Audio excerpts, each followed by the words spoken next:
পরিস্থিতির মধ্য দিয়ে তাদেরকে যেতে হবে, সেইটার পালসটা বিএনপির অন্য নেতা কর্মীরা কেন যেন মনে হয় ধরতে পারছেন না। ফলে এই নির্বাচনে তাদের এইরকম একটা অনেক জায়গায় মনে হয়েছে যে তারা ধরে নিয়েছেন বড় দল হিসেবে, যেহেতু অতীতের বিভিন্ন নির্বাচনে জামায়াতের পার্সেন্টেজ অফ ভোট বিভিন্ন আসন ভিত্তিক খুবই কম, সুতরাং এটা প্রতিযোগিতায় আসবার মতোই না।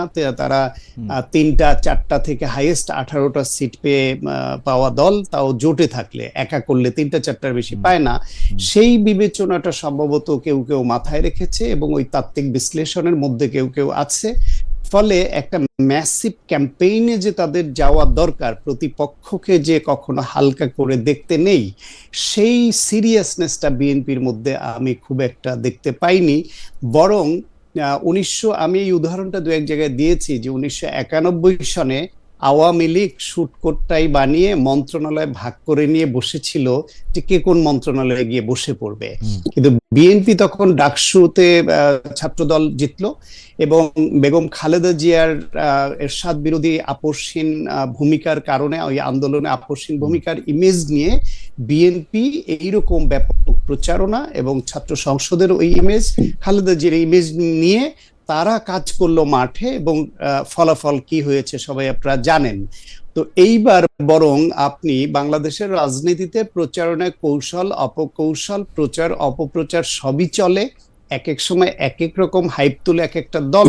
জামায়াত ইসলাম এরকম ধরেন কেউ কেউ লোকালি ভেস্তের টিকিট বিক্রি করছে, কেউ তারা এইদিকে বিদেশিদের সঙ্গে বসলে বলছে। ডক্টর সাহেব, আমরা এই প্রসঙ্গে পরে আসব, কিন্তু আপনার কথা থেকে নিয়ে আমি একটু ছোট করে এই পর্যায়ে শুধু আপনাকে জানতে চাই, আপনি বলতেছিলেন যে বিএনপি এমন একটা দল যারা ডানের বামে থাকে, বামের ডানে থাকে, অর্থসেন্ট্রিস্ট, কিন্তু এই মানে 2024-এর 5 আগস্টের পরে বিএনপির ভূমিকা নিয়ে আপনারা যারা একই রকম কথা বলছেন, কোনো দর্শক আমাকে জানতে চেয়েছেন যে মানে নতুন নতুন মুখকে আমরা এখন দেখি, কিন্তু আপনারা তো পুরনো মানে টকশোতে, কিন্তু আমরা তো পুরনো মুখ হিসেবে আপনাকে আসলে 20 বছর ধরে, 15-16 বছর ধরে টকশোতে নিয়মিত দেখতেছি। মজার ব্যাপার হচ্ছে, প্রশ্নটা করতে চাইছি এখানে, আপনারা একই রকম কথা এইবার যখন বলছেন 1971 মুক্তিযুদ্ধ, এবং কিছু ক্ষেত্রে আপনাদেরকে মনে হচ্ছে আপনারা যেন সেন্টার রাইট বিএনপিকে টেনে রাইটকে লেফট, মানে লেফটিস্ট রাইট, মানে রাইটটাকে লেফটে নিয়ে যেতে চাচ্ছেন, একটু বাম ধারার রাইটে যেতে চাচ্ছেন, তত আপনাদের ভোট কমছে। আপনারা যত বেশি মুক্তিযুদ্ধের কথা বলছেন, যত বেশি জামায়াতকে রাজাকার বলতেছেন, যত বেশি জামায়াতের ধর্মনিরপেক্ষ রাজনীতির কথা বলতেছেন, তত আপনাদের ভোট কমতেছে, আপনাদের বলতে মানে বিএনপির ভোট কমতেছে। তো এই ব্যাপারটার সাথে আপনি একমত কিনা? যদি ভোট কমেও তারপরও আপনি আপনার সেই বক্তব্যে কনসিস্টেন্টই থেকে যাবেন কিনা? আমার মনে হয় ভোট কমছে কিনা সেটা ভোট হলে বোঝা যাবে, এক। দুই হলো, ভোট কমার পেছনে তো অনেকগুলো উপাদান কাজ করবে, বাড়লেও তার পিছনে অনেকগুলো উপাদান কাজ করবে। বরং বিএনপি তো শুধু 71 নিয়ে পড়ে থাকবে এমন দলও নয়, এবং সেটা উচিত নয়, সেটা করছেও না। আমি বরং বিএনপিকে দেখি, বা যারা বিএনপির পক্ষে কথা বলেন বা বিএনপির নীতি নির্ধারক পর্যায়ে যখন তারা থাকেন, আলাপ হয় যে আমি যে বিএনপিকে সমর্থন করি এটা অনেকটা শর্ত সাপেক্ষ সমর্থন, এবং এই শর্ত সাপেক্ষ সমর্থন বিএনপিকে অনেকেই করে। সেই শর্তগুলি কি? আপনি যদি বাংলাদেশের রাজনৈতিক পট পরিবর্তনের যে গুরুত্বপূর্ণ বাঁকগুলি বিশ্লেষণ করেন, গুরুত্বপূর্ণ ইভেন্টগুলি দেখেন, তাহলে বাংলাদেশের জন্ম থেকে শুরু করে বাংলাদেশের জন্ম একটা স্বাধীনতা যুদ্ধ, সেইখানে বিএনপি মুক্তিযুদ্ধের পক্ষের শক্তি, আওয়ামী লীগও রাজনৈতিক দল হিসেবে মুক্তিযুদ্ধের পক্ষের শক্তি ছিল, কিন্তু জামায়াত ছিল মুক্তিযুদ্ধের বিরোধী শক্তি এবং গণহত্যার অভিযুক্ত শক্তি। আবার আওয়ামী লীগ পরে এসে একদলীয় বাকশাল করলো, সেখানে গণতন্ত্র থেকে বিচ্যুত হলো, বহুদলীয় গণতন্ত্রে যে প্রবর্তনটা হলো, সেখানে জিয়াউর রহমানের একটা ক্রেডিট পয়েন্ট যোগ হয়ে গেল। আবার এরশাদ বিরোধী আন্দোলনের সময় 86 নির্বাচনে যখন আপনার এরশাদের অধীনে জাতীয় পার্টির সঙ্গে জামায়াত ইসলাম এবং আওয়ামী লীগ একযোগে গেল, যদিও শেখ হাসিনা বলছিলেন যে এখানে যারা যাবে তারা জাতীয় বেঈমান, তারপরও গেল, সে বিএনপি এবং তার জোট তারা গেল না, এবং বেগম খালেদা জিয়া আপসহীন নেত্রী হলেন, এবং তার ফলাফল 91 আপনারা জানেন। এর পরবর্তী যেই ইভেন্টগুলো, বড় ইভেন্ট আসছে 90-এর গণ অভ্যুত্থান, সেখানে শেষ পর্যন্ত বিএনপি, আওয়ামী লীগ, জামাত ইসলাম সবারই গণ অভ্যুত্থানে পক্ষের শক্তি হিসেবে ছিল। 24-এ এসে আবার আপনি দেখবেন যে আওয়ামী লীগ 71 সনে যে মুক্তিযুদ্ধের পক্ষের শক্তি যারা, তারা এসে গণহত্যাকারীর ভূমিকায় অবতীর্ণ হলো, আর জামাত ইসলাম আবার এইখানে গণ অভ্যুত্থানের পক্ষের শক্তি হলো, আর বিএনপি অ্যাজ ইউজুয়াল আগের মতোই গণতন্ত্রের পক্ষের শক্তি হিসেবে এই গণ অভ্যুত্থানের পক্ষের শক্তি হলো। এখন এই যে 71, 86 বা এরশাদ বিরোধী আন্দোলন, 90-এর গণ অভ্যুত্থান, 24-এর গণ অভ্যুত্থান, এই উপাদানগুলি দেখলে আপনি দেখবেন, কিংবা 75 পরবর্তী পট পরিবর্তনে সংবাদ মাধ্যমের স্বাধীনতা এবং গণতন্ত্র উত্তরণ, সব জায়গায় আপনি দেখবেন বিএনপির এই রাজনৈতিক ইভেন্টগুলোকে, হিস্টোরিক্যাল ইভেন্টগুলোতে কন্টিনিউয়াসলি একটা পজিটিভ রোল ছিল। আর আওয়ামী লীগ যদি এখনো নিষিদ্ধ, তাদের এক সময় পজিটিভ ছিল, আবার নেগেটিভ ছিল। আর জামাতের এক সময় গণহত্যাকারীর অভিযুক্ত, আবার এইবার এসে গণঅভ্যুত্থানের পক্ষের। ফলে আমি যদি বাংলাদেশের রাজনৈতিক ইতিহাস পর্যালোচনা করি, এই সিদ্ধান্তে আসি যে এই যে শর্তগুলো ম্যাচ করে বিএনপি যাতে এ থেকে বিচ্যুত না হয়, সেখানে শুধু 71-কে আমরা স্টিক করতে চাই না। 71 আপনি একদম খুবই জোরালো ভাষা বলছেন, কিন্তু আপনার কাছে কি মনে হয় না যে বিএনপি একটি খুবই সুবিধাবাদী দল? কারণ 2001 সালের নির্বাচনের আগে যে 4 দলীয় জোটের ঘোষণাপত্র, সেটি আমি পড়তেছিলাম, সেই 4 দলীয় ঘোষণাপত্রের মধ্যে কিন্তু আপনাদের কখনো মনে হয় নাই জামাতে ইসলামী যুদ্ধ অপরাধী। আপনাদের কিন্তু একবারের জন্য মনে হয় নাই যে জামাতে ইসলামী 71-এর গণহত্যার সামিল করছে। এইবারও যদি জামায়াত, এইবার কিন্তু বিএনপি জামায়াতকে বাইর করে নাই, জামায়াত বিএনপি থেকে বাইর হয়ে গেছে, যদি থাকতো তাহলে আপনাদের কোনো অসুবিধা হইতো না কিন্তু। না, ওকে, আমরা একটু পরে আসি, আমরা একটু অ্যাডভোকেট রাসেলকে শুনে আসি, নাকি আপনি 1 মিনিট বলবেন?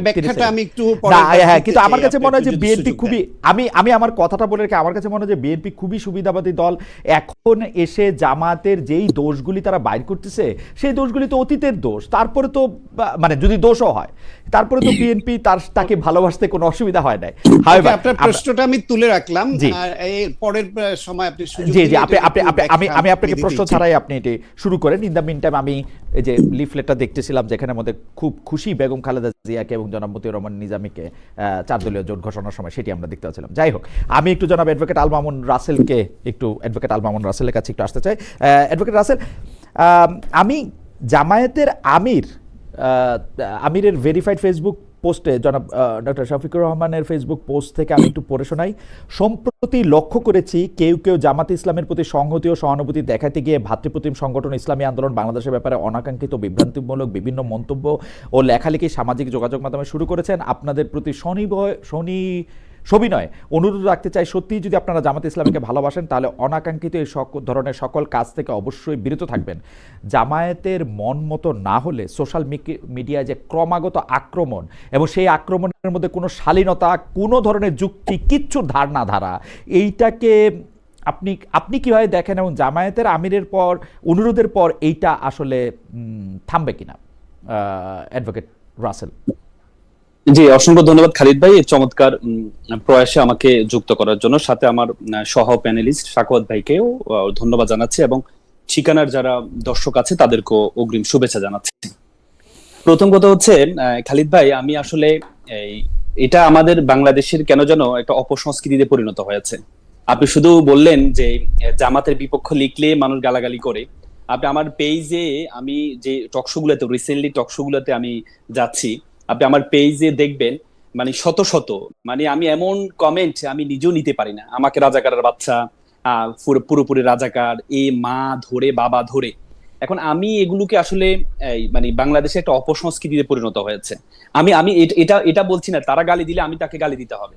কেউ কুকুর আমাকে কামড় দিবে জন্য আমি কুকুরকে কামড় দেবো, আমি এটা কখনো বিশ্বাস করি না। এবং জামাত থেকে আমরা সবসময় এটা বিশ্বাস করি, যারা ইসলামকে ওন করে তাদের জন্য কিন্তু আল্লাহ তাআলা প্রত্যেকটা জায়গায় বলেছে, এবং সূরা আসরের মধ্যে বলেছে যে নিশ্চয় ক্ষতির মধ্যে তারাই, ওয়াল আসরে, সময়ের কসম, ক্ষতির মধ্যে তারাই আছে যারা ধৈর্য ধারণ করেছে, তারা ছাড়া, এবং কল্যাণের পথে মানুষকে ডেকেছে। মানে আপনি ধৈর্য ধারণ করলে আপনি ক্ষতির মধ্যে নেই, এটা আল্লাহ তাআলা একবারে কসম দিয়ে আল্লাহ তাআলা বলেছে। কিন্তু এটা কি, তার মানে যারা ইসলামকে ওন করে, এটা কি জামাত ইসলামী প্র্যাকটিস করা হয়?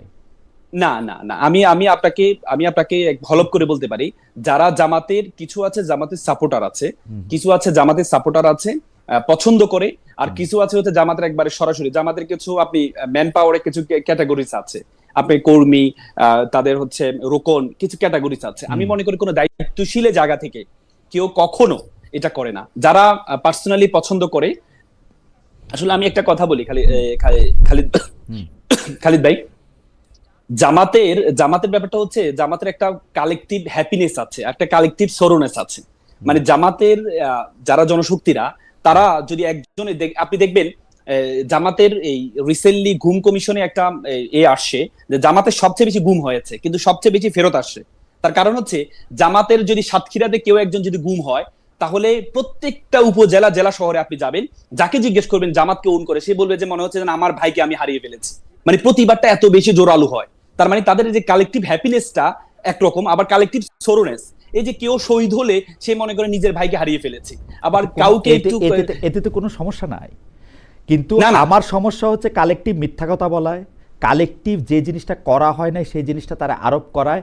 আমি দেখি যে এই জিনিসটা, মানে আমাকে যদি আপনি রেটিং করতে বলেন, আওয়ামী লীগ ওইগুলি করেছে, এনসিপি ওইগুলি করেছে, জামায়াত ইসলামী সবচেয়ে বেশি করেছে। আমি আমি আমি আমি আমি আমি আপনাকে শুরুতেই বললাম, আমি আপনাকে শুরুতেই বলেছি জামাত ইসলামের যখন আনন্দিত হয় সবাই মনে করে, আমি সাপোজ জামাত ইসলাম এবার এই নতুন বাংলাদেশে আমরা দেখেছি যে যত বড় বড় পোস্ট গুলো আছে, হ্যাঁ, যেমন আমাদের সুপ্রিম কোর্টের বারে সহকারী অ্যাটর্নি জেনারেল বা 150 জন আমরা দেখেছি, তার মধ্যে হয়তো 10 জন থেকে 12 জন হচ্ছে জামাতের, আর বেশিরভাগই বিএনপির। কিন্তু বিএনপির যদি কোনো কিছু মানে অ্যাচিভমেন্ট হয়, তাহলে তারা মনে করে পার্সোনালি আমি অ্যাচিভ করেছি। আর জামাতের যদি কোনো একজন সমর্থক যদি অ্যাচিভমেন্ট কোনো কিছু করে, তাহলে প্রত্যেকেই মনে করে যে আমি, এটা আনন্দটা আমার। এই জন্য জামাতের এই আনন্দের দিক থেকে তারা হচ্ছে কালেকটিভ হ্যাপিনেস, আবার হচ্ছে দুঃখের দিক থেকে তারা কেউ একজন ভাই আহত। আমার কাছে কিন্তু এটা খুবই ভালো লাগে, জামাতের কালেকটিভ হ্যাপিনেসের কথা যেটা বলতেছেন সেটা আমি মানিও, কালেকটিভ সরনেসের কথা যেটা, মানে দুঃখের কথা যেটা আপনি বলতেছেন সেটাও আমি মানি। আমি আবারও বলি, মানে এতে তো কোনো সমস্যা নাই, কিন্তু আমরা যখন জামায়াতের আমিরের সাথে কথা বলি, আমরা যখন আপনার সাথে কথা বলি, তখন আমরা একরকম প্রকাশ এবং প্রচার পাই। যখন আমরা দেখি যে আপনাদের বিপক্ষে কোনো কথা বললে এই আক্রমণটা কিভাবে আসে, সেইটা আমাদের আরেকটা এটা খালিদ ভাই, এটা কিন্তু সবার ক্ষেত্রে আজকে আজকে আজকে আপনি যদি আজকের এই শোতে আমি বিএনপির বিরুদ্ধে যতগুলো কথা বলবো, যারা বিএনপির ম্যান পাওয়ার আছে, যদিও ওনারা অন্য কাজে ব্যস্ত, যদি সোশ্যাল মিডিয়া অথবা হচ্ছে যে ভালো কাজগুলো টক শো দেখায়, এত সময় কিন্তু বিএনপির লোকজনের বা বিএনপির ম্যান পাওয়ারের কিন্তু এত সময় নেই। কিন্তু জামাতের এই জায়গাটা ঠিক আছে, তারা হচ্ছে এই যে খালিদ ভাইয়ের একটা টক শো, এই টক শোতে অনেক কিছু শিখতে পারবো, অনেক কিছু সমালোচনা, সংযোজন, বিয়োজন হবে, আমার জ্ঞানের গভীরতা বাড়বে, এই জন্য যে আসে, এটাকে আপনি তো সাধুবাদ জানানো উচিত যে তারা। আমি আপনাকে পড়ে শোনাই। শহীদুল ওনার নাম, কেউ আপনাকে বকা দিলে তাকে জামায়াত মনে করেন, এটা একটা স্বপ্নদোষের মতো না ভাই। কেউ আমাকে বকা দিলে আমি তার সাথে এঙ্গেজ হইতে চেষ্টা করি, আমি দেখি তার ফেসবুক পেজে বা তার অন্যান্য সময় সে কি বলে, তো সেই জন্য আমি বুঝতে পারি। এই যে আপনি একটা কথা বললেন, এই কথাটা কি একটা জাতীয় টেলিভিশনে, এইটা সরি মানে অনেক মানুষ এটা দেখে, জাতীয় টেলিভিশন না ধরেন, এটা ইয়াতে এটা বলার মতো কথা।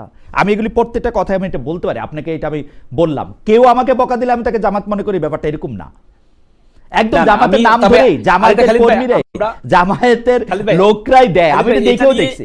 অনেকে বলে কি, আমি বলি অ্যাডভোকেট হেলাল, আমি বলি অনেকে বলে যে এটা বট বাহিনী করছে, কিন্তু বট বাহিনী বলে কিন্তু কিছু নাই। প্রত্যেকটা বটের পিছনে একটা মানুষ আছে না, একটা মানুষ থাকে, মানুষ আছে, অবশ্যই অবশ্যই অবশ্যই। এখন বিষয়টা হচ্ছে আসলে আমরা মানুষকে, সাউন্ডটা বন্ধ হয়ে গেছে না, আমি শুনতে পাচ্ছি। আচ্ছা খালিদ ভাই, আমরা যেকোনো একটা আইডি আইডেন্টিফাই কিভাবে করি? আমরা আইডেন্টিফাই করি এভাবে যে আইডিটা হচ্ছে প্রোফাইল পিকচারটা কার দেয়া আছে। হ্যাঁ, আমি রিসেন্টলি আফ্রিকা গিয়েছি। আফ্রিকায় একজন আওয়ামী লীগের একজন নেতার সাথে আমার দেখা হয়েছে, এই পূর্ব আফ্রিকায়। তো যাওয়ার পর ওনার মোবাইলটা আমি দেখলাম, ওনার মোবাইলে আমি কয়েকটা আইডি দেখলাম, যে কোন একটা আইডির মধ্যে হচ্ছে আপনার জামাতের আমিরের, না আমি দেখেছি তার মোবাইলে, আমি দেখেছি। মোবাইল তো একটা ব্যক্তিগত ব্যাপার, বন্ধু না হইলে কাউরে কেউ দেখতে দেয় না। তার ওখানে সাইন ইন করা একটা বিএনপির একটা আইডি আছে, আর একটা জামাতের একটা আইডি আছে। আপনি তার মোবাইল কি করে দেখলেন? এটা হচ্ছে তৃতীয় পক্ষ। তার মোবাইল কি করে দেখলেন? আমি একই হোটেলে ছিলাম, একই হোটেলে আমরা গল্প করতে করতে সামনে তার মোবাইলটা আপনি দেখেছেন? আমি সাধারণত দেখি না অন্যের মোবাইল এরকম করে। না না, এটা এটা দেখি না, এটা আমি নিজেও দেখি না, হঠাৎ তারটা আমি নিজেও দেখলেন দেখি যে? না।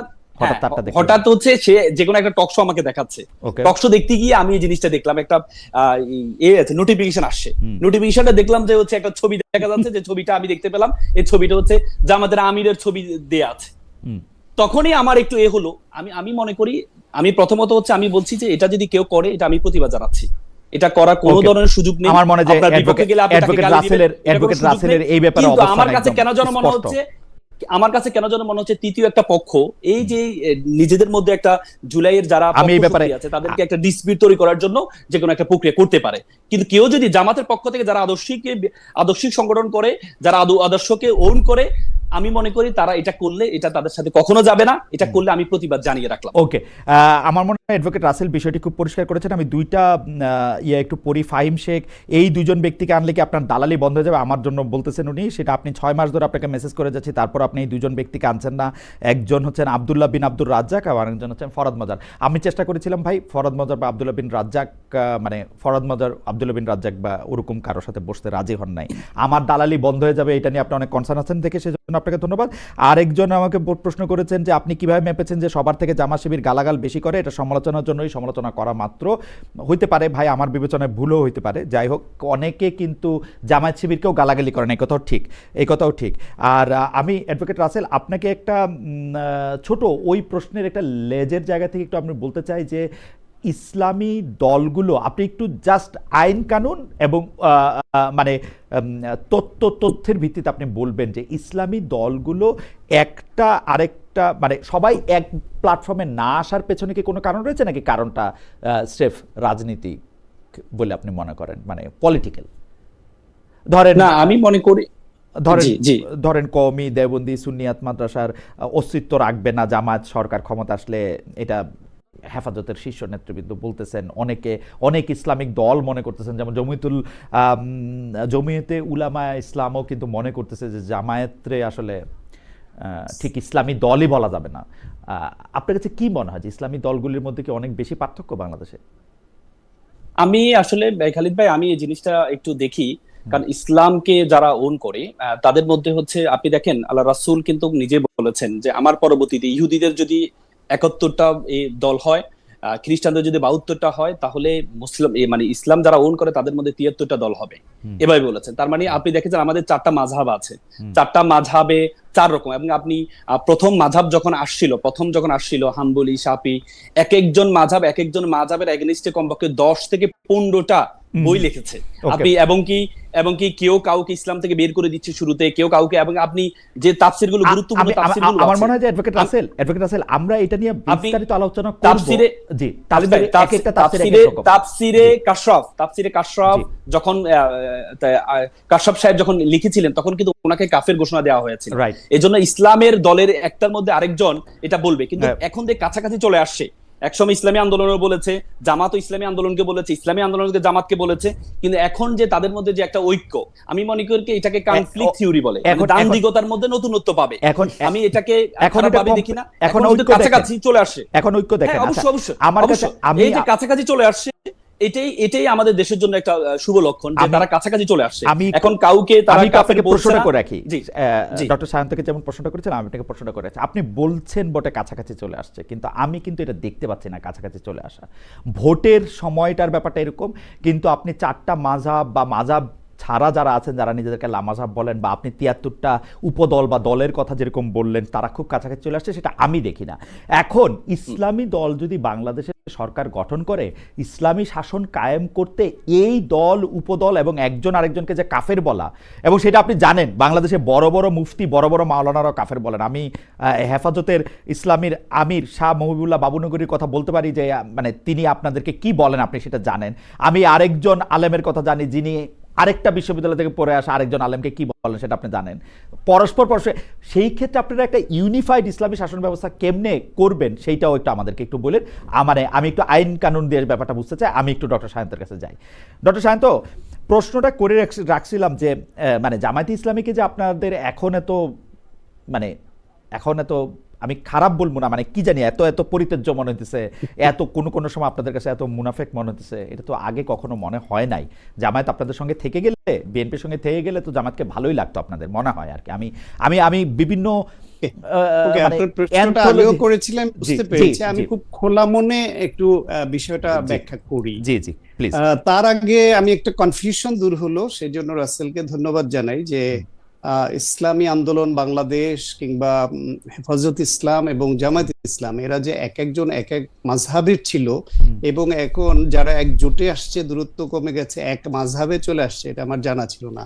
না, এটা মাযহাবের প্রশ্নটা কিন্তু, মাযহাবের প্রশ্নটা কিন্তু, মাযহাবের প্রশ্নটা না, ডক্টর সাহেব তো প্রশ্ন কিন্তু মাযহাব নিয়ে না। না, এটা বললেই তুমি, আমি একটু বলি, অ্যাডভোকেট রাসেল, আমি একটু বলি, প্রশ্নটা মাযহাবকে একটা এক্সাম্পল বলেছিলাম। না, মাযহাবটা একটা এক্সাম্পল। আচ্ছা ঠিক আছে, আমি এক্সাম্পল দিই। আমি কিন্তু বলছি উনি যে বলছেন এটা খুবই সিগনিফিকেন্ট, উনি দেখতেছেন যে এটা কাছাকাছি চলে আসছে, এইটা আমি পরে এটা আমি কাছাকাছি চলে আসছে মনে হচ্ছে তার, যেটা আমারও মনে হচ্ছে, কিন্তু এটা সাময়িক। সেটা এই বিএনপি আর জামায়াতের যে আন্ডারস্ট্যান্ডিং, এবং এই যে কখনো মুনাফিক বলা, কখনো না বলা, এবং এই যে এই ধর্মভিত্তিক দলগুলোর কখনো একে অপরকে ইসলামী না এরকম বলা, আবার কখনো কাছাকাছি চলে আসা, এই সবগুলোই আসলে স্বার্থ সংশ্লিষ্ট ঐক্য যখন থাকে, তখন তারা একে অপরের যে দোষ ত্রুটি আছে সেটা নিয়ে বলে না। যখন স্বার্থ সংশ্লিষ্ট বিষয়ে ব্যাঘাত ঘটে, তখন তারা একে অপরের বিরুদ্ধে দাঁড়ায়। এটা হচ্ছে বাংলাদেশের রাজনীতির একটা ট্রেডিশনাল ব্যাড সাইড। আপনি দেখেন যে 1971 সনে পরাজিত, গণহত্যার দায়ে অভিযুক্ত একটা দল, তাদের সঙ্গে বাংলাদেশের স্বাধীনতার পক্ষের রাজনৈতিক শক্তি তৎকালীন আওয়ামী লীগ এবং মুক্তিযুদ্ধের স্বাধীনতার ঘোষণা দেওয়া সেক্টর কমান্ডার হিসেবে যুদ্ধ করা জেড ফোর্সের অধিনায়ক একজন লোক, তার গড়া দল, তাদের সঙ্গে তো এই জামায়াত ইসলামের ঐক্য হবার কথা ছিল না। দুই দলের সময় দুই সময় ঐক্য হয়েছে, বিএনপির সঙ্গে নির্বাচনী জোট হয়েছে, একসঙ্গে সরকার গঠন করেছে, দীর্ঘদিন ছিল, কিন্তু আওয়ামী লীগের সঙ্গে ঐক্য, কৌশলগত জোট বা টেকনিক্যাল অ্যালায়েন্স জামাত ইসলামের হয়েছে, যেটা হওয়ার কথা ছিল না। আবার একইভাবে জাতীয় পার্টি একটা পতিত স্বৈরাচার, যাদেরকে 86-তে জামায়াত এবং আওয়ামী লীগ জাতীয় পার্টিকে সার্ভাইভ করাইতে হেল্প করলেও নির্বাচনে গিয়ে 90-এর অভ্যুত্থান কিন্তু সবাই মিলেই ঘটিয়েছে, যাকে আপনার পতন ঘটালো স্বৈরাচার বলে, সেই স্বৈরাচারকে কিন্তু এই জাতীয় এই বিএনপি এবং আওয়ামী লীগ উভয়ই কিন্তু বিভিন্ন সময় জোটে নিয়েছে, এবং এই জামায়াত ইসলামী উভয়ের সঙ্গেই জাতীয় পার্টি সহই কিন্তু ছিল। ধর্মভিত্তিক দলগুলো এই তারা একে অপরকে কাফের ঘোষণা করে, এই একে অপরকে ইসলামী নয় এরকম আখ্যা দেয়, আবার তারা ঐক্য হয়। এই সমস্ত কিছু একটা পলিটিক্যাল ইকুয়েশনের মধ্যে হয়। এইটা বাংলাদেশের রাজনীতির ব্যাড সাইড, এই দোষে সব দল দুষ্ট। এখন আপনাকে আমি বলি, বিএনপি যখন জামায়াতকে সঙ্গে নিয়েছে, বিএনপি কখনোই বলেনি যে জামায়াত ইসলাম 1971 সনে মুক্তিযুদ্ধে বিরোধিতা করে নাই, তারা বাংলাদেশের বিরোধিতা করেছে এটাও বলে নাই, বলেছে সব সময় বলেছে। না, আমি বলি আপনাকে, সব সময় বিএনপি আওয়ামী লীগ যারাই করুক, জামাতের সঙ্গে যখন জোট করেছে, তারা জামায়াত মুক্তিযুদ্ধে বিরোধিতা করেনি এইটা মেনে নিয়ে ওই সূত্র ঐক্য করেনি। ঐক্য বা জামাত 1971 সালে মুক্তিযুদ্ধ বিরোধী ছিল, সেটা মেনে নিয়েও সময় আপেক্ষিকভাবে তারা রাজনৈতিক কৌশলের অংশ হিসেবে বা লাভবান হবার জন্য জামায়াতকে জোটে নিয়েছে। আবার জামায়াতও যেখানে আপনার নারী নেতৃত্ব হারা, লাভের জন্য জোটে নিয়েছে, এটা শুনে ভালো লাগলো আর কি। মানে এটাতে বোঝা গেল যে মানে আদর্শ ব্যাপার না, লাভটা ব্যাপার আর কি। না, আমি বলছি তো, বাংলাদেশে এই জামায়াত ইসলাম নারী নেতৃত্ব হারাম এক সময় বলতো না, সেই জামাত খালেদা জিয়ার নেতৃত্ব মেনে তাদের জোটে গেছে। আমি প্রায় একই সময়, ডক্টর শান্ত আমি বলি, আপনি একই সময় প্রতিনিধিত্ব করি। 90-এর গণ আন্দোলনের সময় আমরা এরশাদকে হটানোর সময় আমরা বললাম পতিত স্বৈরাচার জাতীয় পার্টি এবং জামায়াতে ইসলামীকে কেউ আমরা কোনো জোটে বা কোনো কিছুতে আমরা দেখতে চাই না। এই জিনিসটা প্রথম কে ভাঙলো? বিএনপি ভাঙলো না। জামায়াতকে নিয়ে 91-তে যখন সরকার গঠন করে তখন এটা বিএনপি সবার আগে ভাঙলো না।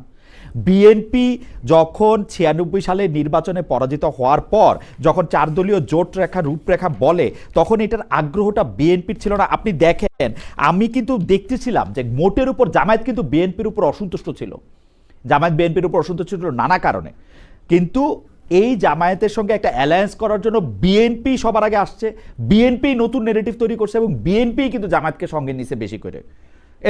সাহেব, হ্যাঁ, আপনি নিজে, আমি খুঁজে পাবো, আপনি নিজে বহু লেখা লিখছেন এই সময়। আমি মানে ঠিক সমালোচনা করে না, ব্যক্তিগতভাবে কিন্তু খুঁজলে আমি শুধু পাবো। আপনি শুধু শেষের এই অংশটা দেখলেন, জামায়াতকে বাংলাদেশে রাজনীতি করবার অধিকারটাই ফিরিয়ে দিয়েছে জিয়াউর রহমান।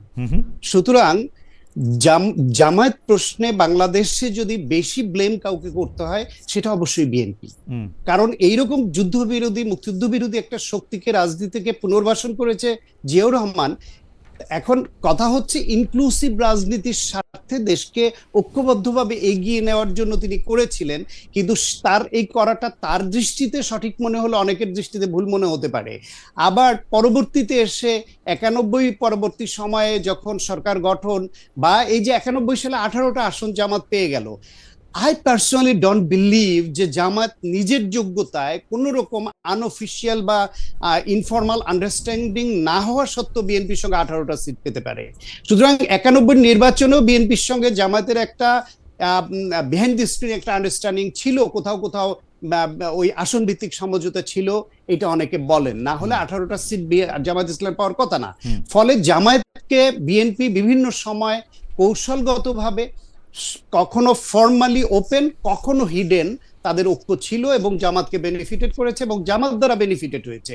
আওয়ামী লীগও ঠিক একইভাবে আবার জামাত দ্বারা বেনিফিটেড হওয়ার জন্য তাদেরকে 95-96 সনে তাদের সঙ্গে জোটে নিয়েছে, বিএনপির বিরুদ্ধে আন্দোলন করেছে, আবার নির্বাচনে জামাত 3 সিট পেয়ে কিক আউট হয়ে গেছে, কিক আউট হয়ে আবার বিএনপির সঙ্গে। বাংলাদেশের রাজনীতিতে জামাত ইসলাম, বিএনপি, আওয়ামী লীগ, জাতীয় পার্টি, 4টা বড় শক্তি, এমনকি কিছু বাম ঘরানার তারাও প্রত্যেকের কেউই যে সত্যিকার অর্থে যে আদর্শিক যে রাজনীতিটা করার দরকার ছিল সেটা বিচ্যুত সবাই জামাত করেছে, অবশ্যই জামাত করেছে। সেই উদাহরণটা আমি দেই, জামাত বাংলাদেশে বলেছে, তাদের পক্ষ থেকে বলেছে নারী নেতৃত্ব তারা মানে না, নারী নেতৃত্ব না জায়েজ। সেই নারী নেতৃত্ব মেনে নিয়ে তারা আবার বেগম খালেদা জিয়ার নেতৃত্বে কখনো, শেখ হাসিনার নেতৃত্বে কখনো রাজনীতি তারা করেছে। কিন্তু জামাত ধর্মের কথা যখন ইনফরমালি বলে তখন একরকম বলে, আবার যখন ফর্মালি বলে তখন আরেক রকম বলে। মানুষের কাছে গিয়ে বলে কিন্তু ডক্টর সায়ন্ত এই জিনিস তো বাংলাদেশের পলিটিক্সে সব সময় আমি দেখে আসতেছি, মানে শুধু জামায়াতকে আপনি সবার বেলায় বললাম, জামায়াতকে আপনি বেগম জিয়ার কথা কেন বলেন না? বেগম জিয়ার 1991 সালের আপনি ভাষণের কথা কেন বলেন না? উনি ধর্মকে কার্ড হিসেবে ব্যবহার করছেন, শেখ হাসিনা তো কার্ড হিসেবে ব্যবহার করেনি। উনি বলছেন আওয়ামী লীগকে ভোট দিলে দেশ হিন্দু রাষ্ট্র হয়ে যাবে, দেশে শাখা চুরি এগুলি দেখা যাবে। কথা হচ্ছে গিয়ে আমি বিএনপি সমর্থক হয়েও বিএনপি জামায়াতকে নিয়ে বা এই জাতীয় পার্টিকে নিয়ে ভুল করেছে আমার দৃষ্টিতে, এটা আমার ব্যক্তিগত মত, সে কথাটা আমি বলছি। পাশাপাশি জামায়াত কি করেছে, জাতীয় পার্টি কি করেছে, আওয়ামী লীগ কি করেছে, সব কটা বলছি। কিন্তু আপনি আমাকে স্পেসিফিক্যালি বলছেন জামাত করেনি। জামাত করেছে, জামাত তাদের আদর্শ জামাত তাদের সুবিধা প্রাপ্তির জন্য তারা মুখে যা বলে, অন্তরে যা পোষণ করে, মুখে তা বলে না, মুখে যা বলে কাজে তা করে না। এই প্রমাণ জামাতেরও বারবার দেখা গেছে, বিএনপির দেখা গেছে, আওয়ামী লীগের দেখা গেছে। আমি তো সবার বেলায় বলছি, আপনি এককভাবে বেশি কম যাদের সুবিধা বেশি, বড় দল তারা প্রভাবিত বেশি করে, সেই ক্ষেত্রে আওয়ামী লীগ এবং জাতীয় বিএনপির দায়টা বেশি। কারণ আওয়ামী লীগ এবং বিএনপি যদি স্পেস না দিত, এদেশে মুক্তিযুদ্ধ বিরোধী এবং স্বৈরাচাররা দাঁড়াতে পারতো না। ওকে, ঠিক আছে, আমি একটু অ্যাডভোকেট রাসেলের কাছে আসি। অ্যাডভোকেট রাসেল, আগের প্রশ্নটা আমি করি যে এক একটা দল এক এক রকম, মানে এক এক ইসলামী দল ইসলামের এক এক রকম ইন্টারপ্রিটেশন করার সাথে একই রকম একটা আইন কানুন সমাজ ব্যবস্থা রাষ্ট্র ব্যবস্থা চালু করা সম্ভব কিনা ইসলামিক স্টেট হলে? আপনি এর আগের একটা শোতে আমি দেখতেছিলাম যে আপনি ইসলামিক স্টেট নিয়ে বলতেছেন যে স্টেটে নারী নেতৃত্ব সম্পর্কে যতক্ষণ পর্যন্ত স্টেট না হচ্ছে ততক্ষণ পর্যন্ত অনেক কিছু করা যায়। এখন যদি আপনি একটু বলেন যে জামায়াতে ইসলামী এরকম কেন, যে এই যে দেখেন আমি জামায়াতে ইসলামীকে 1971 সালের পর থেকে বাংলাদেশে যখন থেকে রাজনীতি করতেছে, আমি সব সময় কোনো না কোনো দলের ভিতরে কোনো না কোনো দলের ছায়া, জোটের ছায়া এগুলি এসে করতে দেখতেছি, এবং তারপরে তারা আবার সেই দল বা জোটকে সাংঘাতিক রকমের নিন্দা মন্দ গালি, মানে আমি সেই গালি মানে একটা গালি না, মানে খুবই নিন্দামন্দ করতে শুনতেছি। এইটা কেন? এই যে ধরেন বিচিত্রার প্রচ্ছদে আমি যে শিরোনামটা ছবি দেখতে পাচ্ছি, যে সেটার মধ্যে হচ্ছে বিভ্রান্ত বিরোধিতা। সেই বিভ্রান্ত বিরোধিতাটা কেন করা হচ্ছে? সেই বিভ্রান্ত বিরোধিতা শিরোনামে বিচিত্রার প্রচ্ছদে আমরা দেখতে পাচ্ছি জাতীয় সংসদ ভবনে সরকার বিরোধী আওয়ামী লীগ, জাতীয় পার্টি ও জামায়াতের যৌথ সংবাদ সম্মেলন।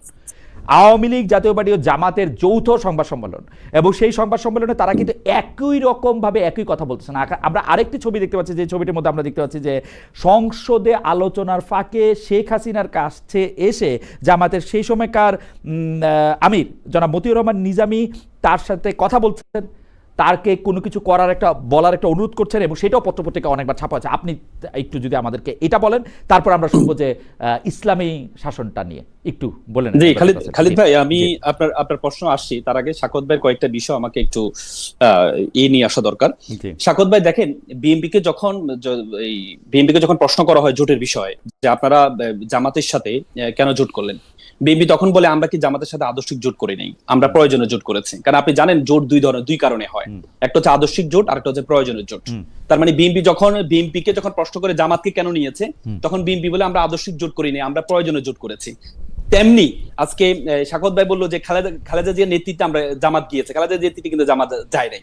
এটা হচ্ছে প্রয়োজনীয় জোট, এটা আদর্শিক জোট না। আদর্শিক জোট হলে জাতীয়তাবাদের আদর্শকে মেনে নিয়ে তারপরে হচ্ছে জোটটা হয়, সেটা আদর্শিক প্রয়োজনীয় জোট। বিএনপি যে কারণে এই জামাতের সাথে জোট করেছে, জামাতও সেই কারণেই এই কি বলে বিএনপির সাথে জোট করেছে। জোট করা ঠিক আছে, মানে আদর্শের মিল না থাকলেও ঠিক আছে। এটা এখন আপনি 11 দলের যে জোটটা, এটাও প্রয়োজন এবং আদর্শিক দুটি মিলে হয়েছে। আপনি দেখেন মানে প্রয়োজন বেশি না আদর্শ বেশি। আমি তো বিএনপির দেখি বিএনপি প্রয়োজনে করে, জামায়াতের কি ঠিক না? আপনার আদর্শ প্রয়োজন, আপনার এই প্রয়োজনের জন্য প্রয়োজন, দুটির জন্য প্রয়োজন, মানে যখন যেটা সুবিধা, মানে এক পকেটে প্রয়োজন আছে, এক পকেটে আদর্শ আছে, যখন যেটা সুবিধা এটা দেখাবেন। না, যখন আপনার দেশের স্বার্থের জন্য, আপনি দেখেন এবারে জুলাই আন্দোলনে যারা সবাই ঐক্যবদ্ধ হয়েছে, যারা আধিপত্যবাদের বিরুদ্ধে সবাই ঐক্যবদ্ধ হয়েছে, সেখানে কিন্তু সবাই কিন্তু আদর্শিক জোটে ছিল না, প্রয়োজনের জোটে, যে দেশের স্বার্থে সবাই জোটে আসছে। দেখেন সাকত ভাই বলেছে যে দাবি একটা ছিল যে শেখ হাসিনাকে ক্ষমতা থেকে চলে যেতে হবে, পদত্যাগে বাধ্য করতে হবে, সেই একটা পয়েন্টে সবাই এক হয়েছে। কিন্তু পরে এটাকে আমরা দেখছি যে কার কত ক্রেডিট, এটা আসলে শিবিরই বেশি করছে না বিএনপি বেশি করছে, এনসিপি পুরাটা নেতৃত্ব দিচ্ছে, এটা নিয়ে আমরা যাই হোক। হাওয়েভার আপনি বলতেছেন যে এটা আদর্শিক জোট কখনো জামাত করে না, জামাত প্রয়োজনে জোট করে, তাই তো? এখনো তাই প্রয়োজনে জোট করে, শুধু নট অনলি জামাত, এখানে বিএনপিও সেটা করেছে। না, বিএনপির কথাটা আমি আলাদা করে রাখি, জামায়াতের কথাটা আপনি বলেন। জামায়াতের কথা 91 সালে প্রথম ক্ষমতার স্বাদ কিন্তু জামাতে বিএনপিকে দিয়েছে, এবং জামাত কিন্তু তখন কিন্তু চাইনি যে জামাতের, আপনি দেখেন 150টি আসন যখন আওয়ামী লীগের হচ্ছে না, বিএনপির হচ্ছে না, তখন কিন্তু জামাত কিন্তু বিএনপিকে এই আসনগুলো দিয়ে তারপর হচ্ছে ক্ষমতা নিয়ে আসছে। জামাত কিন্তু মন্ত্রিত্ব চাই নাই। 96 সালে যখন বিএনপি সেই কি বলে বিদ্রোহ করেছে, তখনই কিন্তু পরবর্তীতে আওয়ামী লীগের সাথে যুগপৎ আন্দোলন করতে কোনো অসুবিধা হয় না পরবর্তীতে। হ্যাঁ, আপনি জামাত সবসময় যারা রাষ্ট্র স্বৈরশাসকের এগেইনস্টে সবসময় দাঁড়ায়। জামাত 1991 সালে জোট করেছে কেন? এরশাদের বিরুদ্ধে। 96 সালে যখন জামাত দেখতে পেল যে নির্বাচন করেছে কেন, বিএনপি যখন কোনো কৌশলে ক্ষমতাটাকে নিতে যাচ্ছে, জামাত হচ্ছে জোট করেনি, জামাত হচ্ছে দেশের সাথে এক ধরনের সমঝোতা করে বিএনপি পরে বাধ্য হয়েছে সেখান থেকে সরে আসার জন্য। এবং কি 2001 সালে পরবর্তী বিএনপি নিজে বুঝতে পেরে, আপনি নিজেই বলেছেন, পরবর্তীতে জামাতকে অফার করেছে এতে আসার জন্য, 4 দলীয় ঐক্য জোটে আসার জন্য। দেখেন আরেকটা বিষয় হচ্ছে সাকত ভাইয়ের আরেকটা বিষয়, আমি একটু বলি, একটু করে বুঝে বলি। ধরেন আওয়ামী লীগ দলটি নিষিদ্ধ হওয়ার আগে, আওয়ামী লীগ দলটি তো এখন নিষিদ্ধ, এটা নিয়ে প্রশ্ন করা একটু মুশকিল, কিন্তু আওয়ামী লীগ যদি একটু ঠিক মতো অফার করতো, তাহলে আওয়ামী লীগ জামাতের সাথেও জোট করতে পারতো, বা জামায়াত আওয়ামী লীগের জোটে চলতে পারতো, যেহেতু আদর্শিক কোনো ব্যাপার নাই, সমঝোতা। বা ধরেন সামনে জামাত এখনো পর্যন্ত আওয়ামী লীগের সাথে কোনো জোটে যায় নাই, তখন নির্বাচন ছিল না, তখন আন্দোলন ছিল, আন্দোলন ছিল কিসের এগেইনস্টে? দেশের স্বার্থে যখন আসছে, আমরা তো আসলে 71-এর চেতনা, আমি সাকত ভাই তো সবসময় 71 চেতনাকে নিয়ে আসে, কিন্তু তারেক রহমান সাহেব আমার খুব পছন্দনীয় একটা কথা তিনি বলেছিলেন যে আমাদের পূর্বপুরুষরা অতীত নিয়ে এত বেশি ঘাটাঘাটি করেছে, আমরা নতুন প্রজন্ম, আমরা কখনো অতীত নিয়ে ঘাটাঘাটি না করে আমরা দেশকে সামনে নিয়ে যাব। আপনি বলেন তো, কিন্তু এখন পর্যন্ত অতীত ছাড়া আপনি বর্তমানে দাঁড়াবেন কেমনে? আপনার তো পাঠকনে দাঁড়াতে হবে তো। অবশ্যই, কিন্তু আপনি মানে আপনারাই বা অতীতটারে বাদ দিয়ে দিতে চান কেন? সবারই তো অতীত ভালো জিনিস, তো অতীত তো ভালো জিনিস। Jamaat was very right in 71। দেখেন জামাতের অবস্থান খুবই ভালো ছিল তো 71 সালে। আপনারা সেটা আমি আপনাকে বলি 71-এর চেতনা কি? আমি তো মনে করি 71 চেতনা মানে দেশপ্রেম। 71-এর চেতনা যদি আমি এক কথাই বলি দেশপ্রেম, কিন্তু আপনি আজকে 54 বছরে আপনি বাংলাদেশে কি দেখেছেন? জামাত ছাড়া 54 কারো বছরে দেশপ্রেম নাই। দেশপ্রেম কোনটা? জামাত না, ছাড়া কারো দেশপ্রেম দেশপ্রেম নাই। কোনটা? চাঁদাবাজি করা কি দেশপ্রেম ছিল? না, না, নাই। আপনি লুট করা কোটি কোটি টাকা আপনি দেশ থেকে পালে, আপনি দেখেন, আপনি শত্রুরা পর্যন্ত বিশ্বাস করে জামাতের যে করাপশনের দিক থেকে, দুর্নীতির দিক থেকে, চাঁদাবাজির দিক থেকে জামাতের অবস্থাটা কত নিচে। না, আমি আপনি না। 0.5% আপনি না, পারেন না, আমি আমি পারেন আমি না। আমি আমি মনে করি এটা তর্কযোগ্য। খালিদ ভাই, অ্যাডভোকেট রাসেল, আমি মনে করি এটা তর্কযোগ্য। আমি একটা যেই না, বিএনপির না, আপনারা তর্কযোগ্য না, দুর্নীতিযুক্ত খালিদ ভাই, বলেন, সেই বিএনপিতে আমি- আপনাদের দুইজন বড় মিনিস্টার ছিল, হ্যাঁ, দুইজন। কিন্তু আমাদের যে দুইজন মন্ত্রী ছিল, এই মন্ত্রীকে এখনো পর্যন্ত 1-11 সরকার চেষ্টা করেছে, এখনো পর্যন্ত দুর্নীতির একটা শব্দ পর্যন্ত, এক টাকা জীবনে আমি দুর্নীতি শুনি পায় নাই যে তারা তার মানে কি কোনোদিন, শরীয়তে- এই যে আমি খালিদ আমি ভাই, আমি আপনাকে পুরা বলি, আমি পুরা খালিদ ভাই, তারিখ লয়ে বসে খালিদ ভাই, আছি, আমি বলি, জীবনে শুনি নাই যে ইসলামের- তারা একটা শরীয়তে- প্রতিবাদ করছেন খালেদা জিয়া সরকারের। শরীয়তের আমি আপনাকে বলি, শরীয়তের বিধান কি জানেন? কি বিধান খালিদ ভাই, আমি বলেন? আপনাকে বলি, শরীয়তের বিধান হচ্ছে আপনাকে প্রথমে, যদি আপনি কোনো খারাপ কিছু দেখেন, প্রথমে আপনাকে হাত দিয়ে বাধা দিতে হবে। যদি আপনি হাত দিয়ে বাধা দেওয়ার সামর্থ্য আপনার না থাকে, তাহলে আপনাকে মুখ দিয়ে বলতে হবে। যদি মুখ দিয়ে বলার সামর্থ্য আপনার না থাকে, তাহলে অন্তর দিয়ে ঘৃণা করতে হবে। অন্তর দিয়ে ঘৃণা করবো মানে আমি করবো না সেটা। আপনি দেখেছেন এই মাওলানা মানে মতিউর রহমান নিজামী কৃষি তারা মন্ত্রণালয়ে অন্তর দিয়ে ছিল, ঘৃণা করছেন, তারা অন্তর দিয়ে ঘৃণা করছেন। জামাত শুরুতে বাধা দেওয়ার মাত্র 2 জন মন্ত্রী ছিল, মাত্র 18 জন। জামায়াতের পার্সেন্টেজ অনুসারে মাত্র 2 জন ছিল। আপনি দুইজন দেখেন, মানেই বেশি, দুইজন মানে বেশি। জামাতের কৃষি মন্ত্রণালয়ে থেকে শিল্প মন্ত্রণালয়ের মাওলানা নিজামীকে কেন নেওয়া হয়েছে? উনি কি বলে আপনার অবৈধ সুযোগটা না দেওয়ার কারণে ওনাকে বাধ্য করে ওনাকে কৃষি মন্ত্রণালয় থেকে শিল্প মন্ত্রণালয়ে নেওয়া হয়েছে। তারপরে উনি কি দুর্নীতি করার সুযোগ দেন নাই, নিজেও করেন না, অন্যকে সুযোগ দেন নাই। এবং কি আমি শরীয়তের বিধান, আপনি খুবই জ্ঞানী, জি। আপনি আমাকে শুধু এটা বলেন যে হাত দিয়ে বাধা দিতে পারেন না, মুখ দিয়ে কিছু বলেন না, অন্তর দিয়ে ঘৃণা পোষণ করছেন, এর মধ্যে কোনটা? এবং ওই নিজে দুজন দুর্নীতি ওই করিনি। ক্যাবিনেটে ছিলেন, ওই দুজন অন্তর দিয়ে নিজে ঘৃণা পোষণ দুর্নীতি করছেন, করিনি। অন্তর দিয়ে ঘৃণা পোষণ করছেন। মুখ দিয়ে বলেছেন এবং নিজে দুর্নীতি করে নাই, সেটা প্রমাণ করেছেন। মুখ দিয়ে বলছেন যে দুর্নীতির কথা, মুখ দিয়ে বলছেন দুর্নীতির কথা। অবশ্যই কোথায় আপনি সেটা? দেখেন, কোথায় আপনি সেটা? দেখেন, সক্রেটিসের মন্ত্রী একটা কথা থাকা আছে, অবস্থায় মন্ত্রিসভার character দুর্নীতির কথা বলছেন, কোথায় এটা? আপনি জামাত যদি ওই সময় কথা বলতো, তাহলে দেশের সাথে গভর্নমেন্টটা কন্টিনিউ করা কঠিন হয়ে যেত। শুধুমাত্র দেশের সাথে ঐক্য নষ্ট হওয়ার সাথে জামাত প্রথম বিএনপির দুর্নীতির কথা কবে বলছে? বলেছে? আমি বলি, জামাত বিএনপির দুর্নীতির কথা জামাত- কবে কখন বলছে? তখন জামাত আনুষ্ঠানিক 2009, 10, 11, 12, 13 কখন বলছে বিএনপির দুর্নীতির কথা? আপনারা বলেন। জামাত আনুষ্ঠানিকভাবে কখনো বলেনি। জামাত আনুষ্ঠানিকভাবে কেন কখনো বলে বলেনি। নাই? যখন সরকার আপনি থেকে যখন বাইরে একটা হয়ে বলে সরকারের নাই কেন? মধ্যে আছেন, সরকার থেকে বাইরে সরকারের বলে মধ্যে নাই আপনি কেন? আছেন, অবশ্যই সবসময় বলেছে। সরকার থেকে সবসময় বাইরে হয়ে সরকার বলে থেকে নাই বের কেন? হওয়ার পর- 9, 10, 11, 12, 13 থেকে- বলে নাই কেন?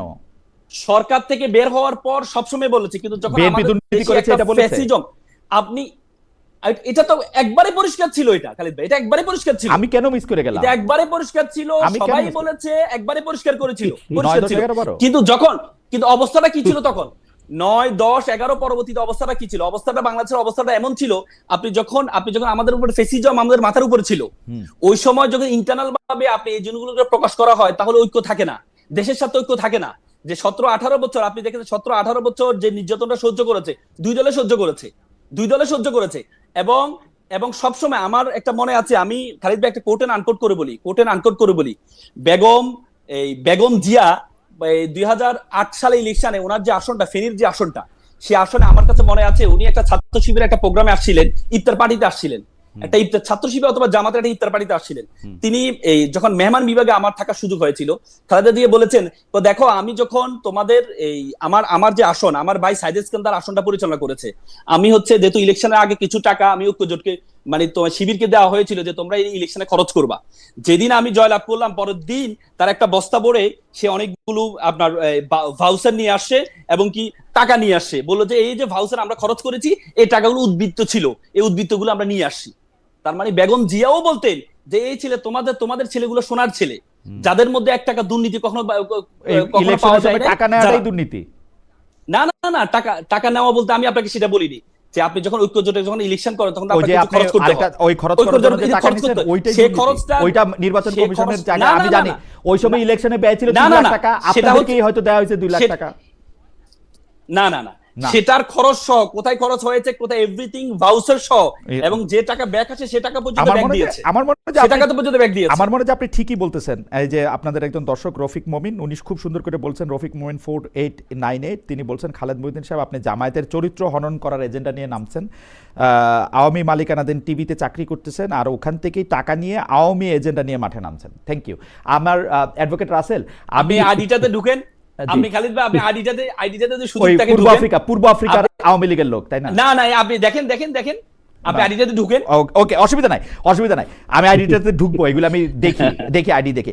অ্যাডভোকেট রাসেল, এখন আপনি যদি, আমার কাছে মনে হয় যে অ্যাডভোকেট রাসেল তার বক্তব্য তিনি স্পষ্ট করেছেন জামায়াত কেন, কখন, কার সাথে কিভাবে রাজনীতি করেছে। আমার কাছে মনে হচ্ছে যে তিনি তার বক্তব্য স্পষ্ট করেছেন এবং আমার তার কথা পছন্দও হয়েছে। আমি যদি এখন আমার রাসেল আপনার সাথে কথা বলতে গিয়ে আসলে অনেকটা সময় পার হয়ে গেল, এখন যদি আমার প্রশ্নের দ্বিতীয় অংশে যদি আপনি আসতেন, সেটা হচ্ছে যে বিভিন্ন ইসলামিক দলগুলো তাদের মধ্যে শরীয়তের বিধান মারার ক্ষেত্রে পার্থক্য থাকা সত্ত্বেও সেইটা আসলে কিভাবে রাষ্ট্র পরিচালনায় একরকমভাবে এটা করতে পারা যাবে, কারণ এটা, এবং আপনি কেন কাছাকাছি মনে করছেন। আমি প্রশ্নটা পুরো করি, তাহলে আপনি একটু বুঝতে পারবেন। আমরা দেখেছি যে 4 দলীয় জোট ক্ষমতায় আসার পরে, মানে 2001 সালে পরে, 2002 সালের 5 জানুয়ারি পত্রপত্রিকাতে যে খবর প্রকাশিত হচ্ছে, সেই খবরটা হচ্ছে অনেকটা এরকম: মাওলানা দেলোয়ার হোসেন সাইদি 4 দলীয় জোটের মন্ত্রী ও এমপিদের উপস্থিতিতে নারায়ণগঞ্জে একটা ওয়াজ মাহফিল হতেছে, সেইখানে তিনি বলতেছেন, তাকে কোট করতেছি, কোর্ট দিয়ে ফতোয়া নিয়ন্ত্রিত হবে না, বরং ফতোয়া দিয়ে কোর্ট নিয়ন্ত্রিত হবে, সকল ভাস্কর্য ভেঙে ফেলা হবে। এইটা হচ্ছে তার বক্তব্য। আমার প্রশ্ন, আপনি পিছনে আইনের বই নিয়ে আছেন, আপনি একজন তরুণ আইনজীবী, আপনি এই বক্তব্যের সাথে কি একমত? আমার কেন এই প্রশ্ন মাথায় আসে, এই বক্তব্য কিন্তু দেলোয়ার হোসেন সাইদি ইলেকশনের আগে দেন নাই, তাহলে আমরা বুঝতাম যে হ্যাঁ, কোর্ট দিয়ে ফতোয়া হবে না, ফতোয়া দিয়ে কোর্ট নিয়ন্ত্রিত হবে। এখন যেমন জামাত ইসলামী বলতেছেন না যে আসলে ব্যাপারটা কি, আপনি এটা নিয়ে যদি একটু বলেন যে একরকম ভাবে এটা করা যাবে কিনা, কারণ আমরা এইটা একটা মাত্র কথা না, এরকম অসংখ্য কথা আমরা 2001 থেকে 2006 সাল পর্যন্ত শুনছি। দেখেন, আমার প্রথম কথা হচ্ছে, ইসলাম কখনো ইসলামে একটা বিধান আছে যে আল ফিতনা তো আসাদ্দু মিনাল কাতলে, মানে হচ্ছে ফিতনাটা হচ্ছে হত্যা থেকে নিকৃষ্ট। ফিতনা মানে বিশৃঙ্খলা তৈরি করা।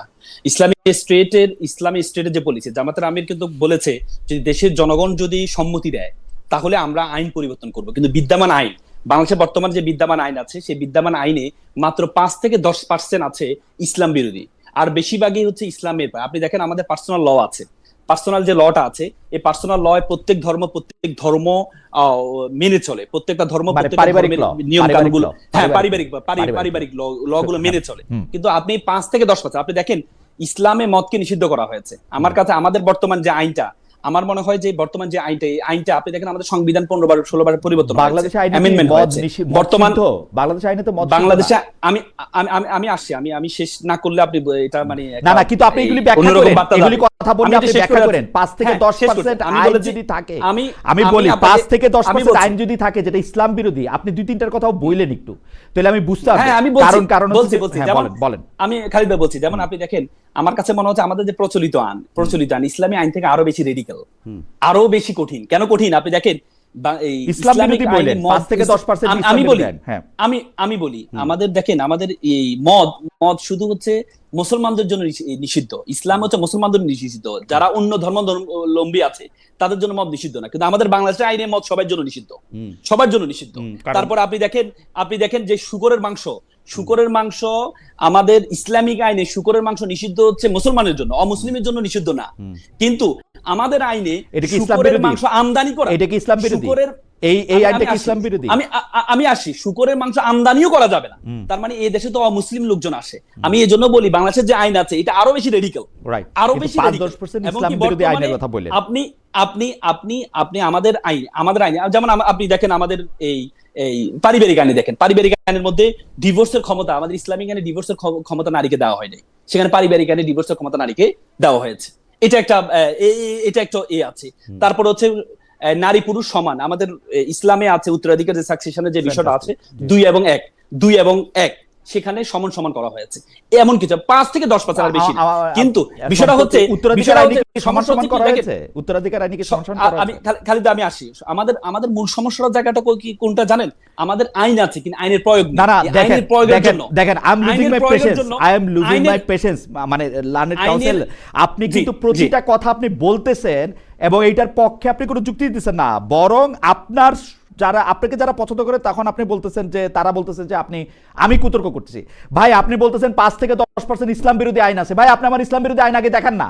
আপনি বলতেছেন যে মদ, আমি তো দেখালাম, আমি তো ডিভোর্সটা দেখাইছেন ইসলাম বিরোধী আইন যে মদ বাংলাদেশে শুধু মুসলমানদের জন্য নিষেধ, এটা ইসলাম বিরোধী আইন না, আমি সেটা বলি নাই। তো বলেন স্পেসিফিক ইসলাম বিরোধী আইন। আপনি মিসকোট করছেন, মিসকোট করছেন। আমি বললাম বাংলাদেশ ইসলামে হচ্ছে শুধু মুসলমানের জন্য নিষিদ্ধ, আর বাংলাদেশের যে আইন, এই আইনটা হচ্ছে সকল ধর্মের জন্য নিষিদ্ধ। অ্যাডভোকেট রাসেল, কিন্তু আমি আপনাকে অনুরোধ করছি ইসলাম বিরোধী আইনের উদাহরণ দেখান। তা আমি তো বললাম যে নারী যে ডিভোর্সের যে ক্ষমতা, হ্যাঁ, নারীর ডিভোর্সের ক্ষমতা ইসলামে দেয় নাই।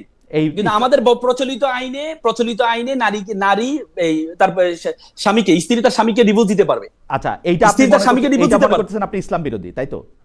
হ্যাঁ, এটা আমাদের আইনে আচ্ছা, আছে যে আপনি শুধু স্বামীকে ক্ষমতা দেওয়া হয়েছে। আচ্ছা, এইটা হচ্ছে ইসলাম বিরোধী আইন। আর যে সম্পত্তির ক্ষেত্রে 2 আর 1 এর ক্ষেত্রে সমানের একটা প্রস্তাবনা আছে, হয় নাই এখনো সমান। প্রস্তাবনা আছে, পাস হয়নি। প্রস্তাবনা আছে, আপনি তো বলেন এটা আইন। পাস হয়নি, প্রস্তাবনা আছে না, প্রস্তাবনা আছে, প্রস্তাবনা আছে, প্রস্তাবনা আছে, দুইটা তো দুই জিনিস, তাই না? পাস হয়নি, লন্ডন কাউন্সিল দুইটা তো দুই জিনিস। তো ওইটা একটা পাস হয় নাই, তাহলে আপনি বলতেছেন যে এখন পর্যন্ত একটা পাওয়া গেল যে নারীদের ডিভোর্সের যে ক্ষমতা দেয়া আছে সেটা ইসলাম বিরোধী। আপনারা আসলে সেটা চেঞ্জ করবেন, তাই তো? না, চেঞ্জ এটা শুনেন, ইসলামের চেঞ্জের একটা বিষয় আছে। ইসলাম হুট করে চেঞ্জের বিশ্বাসী না। আপনি দেখেন, মদ যখন নিষিদ্ধ করা হয়েছে, প্রথম ইসলামের নিয়ম হচ্ছে প্রথম হচ্ছে সচেতনতা তৈরি করা। প্রথম হচ্ছে ইসলামের সচেতনতা তৈরি করবে। দেখেন, মদ যখন নিষিদ্ধ করা হয়েছে, প্রথমে বলেছে মদটা হচ্ছে ক্ষতিকর বস্তু। এরপরে দ্বিতীয় ট্রামে বলেছে মদ খাওয়া অবস্থায় তোমরা নামাজ চলা অবস্থায় তোমরা মদ খেও না। তৃতীয়বার নিষিদ্ধ করা হয়েছে। তার মানে ইসলামের প্রত্যেকটা জিনিস হচ্ছে ধারাবাহিকভাবে হবে। আপনি হুট করে কোনো কিছু নিষিদ্ধ করে দেওয়া, আপনি দেখেন আল্লাহ রাসূলকে দুনিয়াতে পাঠানো হয়েছে মূর্তি ভাঙার জন্য। সে রাসূল 13 বছর মূর্তিকে সামনে রেখে নামাজ পড়েছেন। কিন্তু যখন মক্কা বিজয় হলো, রাসূল মূর্তি ভাঙতে হয় না, অটোমেটিকলি যারা তৈরি করেছে তারাই। এই কথাটা আপনি বেশিরভাগ সময় বলেন, যদি আপনি কি বুঝাতে চান আমি বুঝি না, কিন্তু মানে আমি বুঝাতে চাই প্লটটা কি। আপনার তিনটা কথার আমি কোনো প্লট বুঝলাম না। মানে মদ শুধু মুসলমানদের জন্য কেন নিষিদ্ধ হবে, সবার জন্য কেন নিষিদ্ধ হবে, শুধু মুসলমানদের জন্য কেন হবে না, শুকরের মাংস কেন আমদানি করা যাবে না, এই মূর্তি সামনে রেখে নামাজ কেন পড়া যাবে না, এই প্লটটা কিসের জন্য? মানে খালিদ ভাই আপনি এটা বুঝে নিতে, আমি কি বলতে চাই, আমি বলতে চেয়েছি হচ্ছে বর্তমানে সবাই বলে যে ইসলামী স্টেট কায়েম হলে অধিকার থাকবে না। আমি মনে করি বর্তমান আমাদের যে ইসলামিক আইন এবং আমাদের যে এক্সিস্টিং যে লটা আছে, এই লটা ইসলামী ল থেকে কঠিন। যেখানে মদের বিষয়ে ইসলামী ল বলেছে শুধু মুসলমানের জন্য নিষিদ্ধ, সেখানে আমাদের আইনে শুধু মুসলমান না, সকল ধর্মের জন্য নিষিদ্ধ। কিন্তু ব্যাপারটা হচ্ছে, আমার জানা মতে যেই সব দেশে ইসলামিক আইন আছে সব দেশে একই অবস্থা। সৌদি আরবে সকলের জন্যই মদ নিষিদ্ধ। আপনি মদ কোথাও আমি ওইটা বলি না। সৌদি আরবে কিন্তু প্রচুর বিদেশি লোক কাজ করে। আমি শরীয়তের বিধানের কথা বলছি, কুয়েতের কথা বলতেছি, আমি কাতারের কথা বলতেছি, বাহরাইনের কথা বলতেছি, ওমানের কথা বলতেছি। আমি কোথাও মানে যেইখানে শরীয়তের বিধান আছে সেখানে শরীয়তের বিধানে অমুসলমান থাকুক আর নাই থাকুক, মদ শুকর সেগুলি নিষিদ্ধই। আমি তো সেটাই বললাম, কিন্তু শরীয়তে শুধুমাত্র মুসলমানের জন্য নিষিদ্ধ করা হয়েছে। ওকে, শরীয়তে মদ আর শুকর বিধর্মীদের জন্য নিষিদ্ধ করা হয়নি। কিন্তু আমি বলেছি যে ইসলামে আইনটা হচ্ছে আরো একটু সহজ, ফ্লেক্সিবল। কিন্তু এটাকে আমাদের এক্সিস্টিং ল আমার প্রশ্ন কিন্তু সেটা ছিল না অ্যাডভোকেট রাসেল। আমার প্রশ্ন ছিল হচ্ছে যে এক একটা জায়গায় তো এক এক রকম। আপনি যখন কোর্ট ফতোয়া দিয়ে চলবে, আপনি যখন বলতেছেন, আপনি আমার থেকে অনেক ভালো জানেন যে 4টা মাযহাবে 4 রকম বিষয়ে 8 রকম ফতোয়া আছে। এবং আপনি যদি আমরা সিয়াসিত্তা যেগুলিকে বলি, সেগুলি যদি বুখারী, তিরমিজি, সুনানে আবু দাউদ এবং ইবনে মাজা, আমি যাইটার মধ্যেই দেখি না কেন, সেগুলির মধ্যে কিন্তু প্রচুর মানে গ্রে এরিয়া আছে। তো আপনি ফতোয়া দেওয়ার জন্য, এখন ফতোয়া দিয়ে কোর্ট চলবে, এটা কি আপনাদের মাথায় আসে কিনা আমি এটা জানতে চাইছিলাম। এবং কোন ফতোয়া আপনারা একই মতো কেমনে করবেন, আমি আপনাকে বলি, ইসলামে হারামের বিষয়ে স্পেসিফিক করা আছে। ইসলাম একবারে স্পেসিফিক করা আছে কোনটা হারাম, কিন্তু হালালের বিষয়ে স্পেসিফিক করা নেই। কারণ মানে ইসলামে বেশিরভাগই হালাল, কিন্তু স্পেসিফিক করে বলা আছে কোনটা হারাম। তার মানে এই যে কয়েকটা জিনিস হারাম, ইসলাম কিন্তু এই জন্য ইউনিফাইড করা হয়েছে। ইসলামের নির্দিষ্ট জিনিসকে হারাম করা হয়েছে, এটা ইসলামের যে এক্সিস্টিং ল আছে। আপনাকে কোরআন এবং সুন্নাহ, আপনি প্রত্যেকটা জিনিস একবারে আপনার জুতাই সেলাই থেকে রাষ্ট্র পরিচালনা পর্যন্ত প্রত্যেকটা জিনিস আপনি কোরআন এবং সুন্নাহর মধ্যে পাবেন। এবং কোনটা হারাম আর কোনটা হালাল, আপনি সবকিছু পাবেন। আমার মনে হয় যে কোরআন শরীফ থেকে যদি আমরা হারাম হালাল নেই, আমাদের অনেক দ্বিধা, অনেক মতবাদী আসলে কমে যাবে। কারণ কোরআনে একদম স্পেসিফিকলি কোন 4টা বিষয় খাওয়ার ক্ষেত্রে হারাম, কোন 4টা বা 2টা বিষয় মানে সুদ ঘুষ এগুলি কিরকম করে কেমনে হারাম, কোন বিবাহ হারাম, সেগুলির ব্যাপারে আসলে বলা আছে একদম স্পেসিফিকলি। আমরা নিজেরা ইন্টারপ্রেট করে তুলে যে মাযহাব এই আপনি ঠিকই বলছেন যে কোরআন থেকে যদি এটা নেই তাহলে এটা আমরা কমে যাবে, কিন্তু আমরা সবাইকে কোরআন থেকে কোরআন হাদিস থেকে নিতে হবে, শুধু কোরআন হাদিস থেকে নিতে হবে। না আপনি আবার হাদিস বললেন, সেটা তো আবার আরেকটা ইন্টারপ্রিটেশনের জায়গা না, তাহলে আপনি আল্লাহ রাসূল বিদাহজের ভাষণে সর্বশেষ বলেছেন তারাকতু ফিকুম আমরান লান তাদুল্লু মা তামাসসাকু বিহিমা কিতাবুল্লাহ ওয়া সুন্নাতুর রাসূল। আপনার সাথে থিওলজি নিয়ে কারণ কোরআনের বিশ্লেষণ হচ্ছে হাদিস, আপনি হাদিসকে অ্যাভয়েড করার কোনো সুযোগ নাই, কোরআন এবং হাদিস, কারণ কোরআন খুব সংক্ষেপে বলা আছে, হাদিসে ব্যাখ্যা দেওয়া আছে। এর মধ্যে আপনি কোন হাদিসে ব্যাখ্যা দেওয়া আছে, আপনি কোন হাদিসগুলি মানবেন কোন হাদিসগুলি মানবেন না, সেটা আপনি অবশ্যই সিয়াসিতার হাদিসগুলো মানবো। শুধু সিয়াসিতার হাদিসগুলি মানবেন তো? সিয়াসিতার হাদিসে অনেকখানে শুধু কোরআন মানার কথাই আছে, আপনি দেখে নিন আবার। আপনি দেখে নিন। ওকে, আমি বা আপনি ভালো বলছেন। আমি একটু আসি অ্যাডভোকেট রাসেলকে অনেক ধন্যবাদ, তিনি অনেকগুলি বিষয় নিয়ে আসলে ক্লিয়ার করেছেন। আপনাদেরকে একটু বেশি সময় আজকে হয়তো রাখতে হতে পারে, কারণ অনেকগুলি বিষয় নিয়ে আপনারা কথা বলছেন। আমি দর্শকদের কাছে একটু জানতে চাইছিলাম, পোস্টাল ব্যালটে কিছু দলের প্রতীক আগে রাখা আর ধানের শীষ কিছুটা আড়ালে রাখার প্রবণতা উদ্দেশ্যমূলক বলে মনে করেন বিএনপি নেতা নজরুল ইসলাম খান। দর্শক এই অভিযোগ সঠিক করে বলে মনে করেন কিনা? শতকরা 38% দর্শক মনে করেন যে এটি সঠিক, শতকরা 62% মনে করে যে এটি সঠিক না।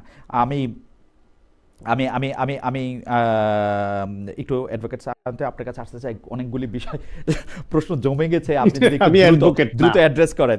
সরি, অ্যাডভোকেট রাসেলের কথার পরে একটু ডক্টর সায়ন্তের কাছে আসার পরে অনেকগুলি প্রশ্ন জমে গেছে। আপনি যদি বলেন যে বিএনপি জুলাই সনদের সরকারি দল হিসাবে রাষ্ট্রদ্রোহ সংস্কারের 31 দফার প্রস্তাবক হিসাবে সার্বিক সিস্টেম পরিবর্তনে আনার কথা বলছে, রাষ্ট্র মেরামতের কথা বলছে, কিন্তু বিএনপির মধ্যে কি আমরা কোনো পরিবর্তন দেখছেন কিনা? নতুন রাজনীতির অংশ হিসেবে জনসমক্ষে যা তুলে ধরা হচ্ছে সেটা বিএনপি দলের মধ্যে একটা প্র্যাকটিস হচ্ছে কিনা? আমি আরেকটা প্রশ্ন আপনাকে করতে চাই, তার আগে একটা দর্শকের মন্তব্য শোনাই। ওনার নাম গিটার মামুন 7053। অ্যাডভোকেট রাসেলের সাথে এতক্ষণ তর্ক করার পর্যায়ে তিনি অনেকবারই মেসেজ পাঠিয়েছেন, খালেদ ভাই আপনি কেমন জানি দিন দিন মূর্খ হয়ে যাচ্ছেন, কিছু বুঝছেন না। কত সত্য। আমি একটু ডক্টর সায়ন্ত আপনার কাছে যেতে চাই যে আপনি একটু বলেন যে বিএনপি নিজে এগুলি মানে কিনা দলের মধ্যে। এনিওয়ে, আপনাদের দুজনের আলোচনাটা এতক্ষণ বেশ জমে উঠেছিল এবং আমি খুব উপভোগ করছিলাম, এবং জমে উঠেছিল বলেই হয়তো আপনি ভুলে গিয়েছিলেন আমার কথা দীর্ঘ সময়। আমি আপনাকে একটা ঠিক আছে মানে একজন গেস্টের সঙ্গে এত দীর্ঘ সময় সাধারণত বলেন না, আপনাদের জমে উঠেছিল। I enjoyed. আমি একটা ছোট্ট একটা বলি, আমি যখন পোস্ট গ্রাজুয়েশনে পড়াশোনা করি তখন আমার একজন সহপাঠী ছিলেন, তো ওনাকে টিচার যখন প্রশ্ন করতেন সেই প্রশ্নের স্পন্টেনিয়াস উত্তর দিতেন ফাম্বলিং ছাড়া। তো ওই টিচার পরে বলছিলেন যে তোমার বলার স্টাইল খুব ভালো বলো, তোমাকে টিচার যদি তোমার এই মনোযোগী না হয় তোমার অ্যান্সারের প্রতি তাহলে তুমি খুব ভালো নম্বর পেয়ে পাশ করবে, আর যদি শিক্ষক একটু মনোযোগ দিয়ে শুনে তাহলে তুমি প্রতি পরীক্ষায় ফেল করবে। এখন ধরেন আপনি অ্যাডভোকেট রাসেলকে জিজ্ঞেস করেছিলেন দুর্নীতি নিয়ে জামায়াতের পজিশন বিএনপির সঙ্গে যখন ছিল, বলল যে প্রতিবাদ করতে না পারলে ঘৃণা করার যেই বিষয়টা ইসলামে আছে তারা ঘৃণা করেছে এবং নিজেরা করে নাই। আপনি দেখেন যে 5টা বছর জামায়াত ইসলাম বিএনপির সঙ্গে ছিল, তারা মন্ত্রণালয়ের 2টা গুরুত্বপূর্ণ মন্ত্রণালয়ের মন্ত্রী ছিলেন। তারা বলতে চান যে তাদের নামে কোনো দুর্নীতি নাই, তা ব্যক্তিগতভাবে খুঁজে পায় নাই, সুতরাং তারা ঠিক ছিলেন। মানলাম ব্যক্তিগতভাবে তারা ছিলেন। বিএনপি মহাসচিব মির্জা ফখরুল ইসলাম আলমগীরের নামে তো কোনো দুর্নীতির অভিযোগ পর্যন্ত ওঠে নাই, ঠিক ছিলেন। তারেক রহমানের নামে এত অভিযোগ উঠেছে, তারপরেও তো 111 সরকার এবং পরবর্তীতে আওয়ামী লীগ সরকার তন্ন করে খুঁজে হাওয়া ভবন কেন্দ্রিক একটা দুর্নীতি হয়ই নাই ডক্টর শান্ত। হ্যাঁ, এখন কথা হচ্ছে ওই কথাটাই যে তার মানে হচ্ছে একজন ব্যক্তি যদি দুর্নীতিমুক্ত থাকেনও কিংবা তার বিরুদ্ধে যদি খুঁজে না পাওয়া যায়, এইটা তাকে সন্দেহের বাইরে নিয়ে যায় না। জামায়াত ইসলামের মন্ত্রীরা তারা 5 বছরের মধ্যে কোনো একদিন আনুষ্ঠানিক বা অনানুষ্ঠানিকভাবে বিএনপিকে ওয়ার্ন করে নাই যে আপনারা যদি আপনাদের সরকার চলার সময় যদি এইরকম দুর্নীতি চলে তাহলে আমাদের পক্ষে আপনাদের সঙ্গে এই সরকারে থাকা সম্ভব হবে না, কারণ মন্ত্রিত্বের লোভ তারা বলে নাই। ব্যাখ্যা দিচ্ছেন যে এই সময় সরকারের সঙ্গে থাকাটা আমি ওই কথাটা আসছি যে সরকার টিকতো না। আমি বলছি বিএনপির সঙ্গে 2001 সালের নির্বাচনে জোট হয় জামাত ইসলামের। ম্যাডাম খালেদা জিয়া যে ওয়ার্ড দিতেন কাউকে, তিনি সেই কথা রক্ষা করতেন, প্রতিশ্রুতি কখনো ভঙ্গ করতেন না। শুধুমাত্র সে কারণে 2/3 মেজরিটি বিএনপি এককভাবে পাওয়ার পরেও জামায়াত ইসলামের দুইজন গুরুত্বপূর্ণ নেতাকে দুইটা গুরুত্বপূর্ণ মন্ত্রণালয় দিয়েছেন, যেহেতু নির্বাচন করার আগে তাদের কথা দিয়েছেন এবং জোট করেছেন সেজন্য। এবং জামায়াতের দুইজন নেতা মন্ত্রী কেন, পুরা জামাত যদি ওই সরকার থেকে চলে যায়, সমর্থন প্রত্যাহার করে, তাহলে বিএনপি তো একাই 2/3 মেজরিটি ছিল 2001 নির্বাচনে, আপনি নিশ্চয়ই জানেন। Right. তো জামাত চলে গেলে সেই সরকার চলবে না, দেশের স্বার্থে বিএনপির সঙ্গে না না, শুধু সরকার টিকাতে সংসদীয় টিকেছে, সরকার না, এটা তো হয় না। না কিন্তু ডক্টর সায়ন্ত, রাষ্ট্র শুধু না, সংসদ তো সরকার না, বলি জামায়াত যদি আসি। জি হ্যাঁ, বিশৃঙ্খলা তৈরিতে বাংলাদেশে জামাত ওস্তাদ, সেটা আমরা জানি, যে আওয়ামী লীগ ওস্তাদ সেটাও আমরা জানি, জি আওয়ামী লীগ সেই জন্য ওস্তাদ- করেছেন। আরেকটা বলি, জি আওয়ামী লীগ সরকারের সময় ঠিক জামাতের এই বয়ানটার মতো একটা বয়ান আওয়ামী লীগের কোন কোন নেতা কারো কারো ব্যাপারে দিতেন। মতিয়া চৌধুরীর ব্যাপারে বলা হতো উনি খুবই সৎ। আমি বলতাম হ্যাঁ, উনি হতে পারে ফাইন্যান্সিয়ালি সৎ, উনি অনেক সম্পদের মালিক হন নাই, ব্যক্তিগতভাবে চুরি করেন নাই, কিন্তু উনি তো রাতের ভোটে এমপি হয়েছেন। ওনার সরকার তো এরকম পলিসি মেক করে এদেশ থেকে গণতন্ত্র হত্যা করেছে। ওনার সরকার তো ব্যাপকভাবে দুর্নীতি এবং টাকা পাচার করছে, একটা শব্দ তো করছে না, একটা প্রতিবাদ তো করছে না, সুতরাং ওনাকে আমি সৎ মানতে রাজি না। ঠিক একইভাবে জামায়াত ইসলাম সরকারে ছিল, বিএনপির যা যা দায় আছে সব দায় জামাত ইসলামেরও আছে, কারণ তারা ক্ষমতায় থাকতে একটা শব্দও করে নাই। এবং একটা গোটা সিস্টেমে যখন কোনো না কোনো পার্সেন্টেজ করাপশন থাকে, দুইটা মন্ত্রণালয় আইসোলেটলি করাপশন মুক্ত থাকতে পারে না। ব্যক্তিগতভাবে সেই মন্ত্রী 2 টাকা না খাইতে পারে, তার অধস্তন খেয়েছে, তার নিজের নিয়োগ দেওয়া লোক খেয়েছে, তার পিএস খেয়েছে, কেউ না কেউ খেয়েছে। কারণ গোটা দেশের সিস্টেমটা যখন করাপশনের সিস্টেমের মধ্যে যদি থাকে ঢুকে যায়, এইটা আমি সরকারের সময় আপনার সেখানে তো সাথে হতে একমত। পারে না। এটা আমি সুতরাং আপনার সাথে ওই যে আপনি যদি মনোযোগ দিয়ে শোনেন তাহলে দেখবেন যে পাস করা কঠিন হয়ে যায়, এরকম সব বক্তব্য আসছে। এবার বলি বিএনপির পরিবর্তন নিয়ে। বিএনপির পরিবর্তন হচ্ছে ওইখানে একটা দলের শীর্ষ নেতৃত্বকে তার ফলোয়াররা, অন্য নেতারা ফলো করেন। তারেক রহমানের তার যে বক্তৃতা, তার যে গঠনমূলক আলোচনা, তার যে ইনক্লুসিভনেসের যে কথা তিনি বলেন, তার যে প্রতিহিংসার বাইরে আসা, ম্যাডাম খালেদা জিয়ার যে এরকম ইনক্লুসিভ রাজনীতি, প্রতিহিংসাপরায়ণ না হয় সবকিছু করতেন, সেইটা তার নেতাদের মধ্যে পজিটিভ একটা ভাইব তৈরি করে, যেটা তারেক রহমানের এই পজিশনের কারণে তারেক রহমানকে 2-4 বছর 5 বছর আগেও যারা খুব কঠোর ভাষায় সমালোচনা করতেন, তারাও এখন বলছেন যে তার রাজনৈতিক ম্যাচুরিটি, প্রজ্ঞা এবং অনেক পরিবর্তন তার মধ্যে তারা লক্ষ্য করছেন। ফলে এইটা শীর্ষ নেতার এই পজিটিভ পরিবর্তনটা দলের পজিটিভ পরিবর্তনে একটা প্রভাব ফেলে। 1, 2 হইল বিএনপিতে অতীতে আপনি কখনোই এত সংখ্যক নেতার বিরুদ্ধে শাস্তিমূলক ব্যবস্থা নিতে দেখেননি, যেটা এবার করেছে, নিশ্চয়ই খারাপ কাজ করেছে, না করলে ব্যবস্থা, এই শাস্তিমূলক ব্যবস্থা নিবে কেন? কিন্তু একবারেই তো পুরোপুরি আপনার যে অনিয়ম, তার মানে আপনি বলছেন যে পরিবর্তনের চেষ্টাটা অব্যাহত আছে, এখনো অনেক অগ্রহণযোগ্য বিষয় আছে। এবং আমার প্রত্যাশা থাকবে যে এই যে প্রক্রিয়াটা নিজেদের শুধরে নেবার, এটা যেন অব্যাহত থাকে এবং আরো যাতে স্ট্রিক্ট হয় শীর্ষ নেতৃত্ব, তাহলে বিএনপির মধ্যে। কারণ বাংলাদেশের ভবিষ্যৎ এবং বর্তমান আমি বিএনপির বাইরে অন্য কারো হাতে নিরাপদ মনে করি না, বলে আমি মনে করি তারেক রহমান এবং বিএনপি ফেল করা মানে বাংলাদেশ ফেল করা। সুতরাং তাদের যা যা অগ্রহণযোগ্য আছে সেখান থেকে তাদেরকে বেরিয়ে আসতেই হবে। আমি ডক্টর সায়ন্ত আপনাকে দ্বিতীয় প্রশ্ন করার আগে আমি একটু দর্শকদের মতামত একটু বলতে চাই, যে কারণ আমার এবং অ্যাডভোকেট রাসেলের কথায় কিছু সংখ্যক মানে ভুল বোঝাবুঝি হয়তো সৃষ্টি হয়েছে, সেগুলো আমি একটু বলি। খালেদ ভাই, কোরআন ও হাদিস নিয়ে কথা বলার সময় সাবধান থাকেন। রেদওয়ান আহমেদ বলতেছেন এমন কথা বললেন না যাতে ঈমান না থাকে। ভাই, আমার ঈমান আছে কি না আছে সেই বিবেচনা ভার আপনাকে আল্লাহ দেয় নাই, কেউই দেয় নাই এই দুনিয়াতে, বিশ্বাস করেন দেয় নাই, আবার পড়েন বই খাতা।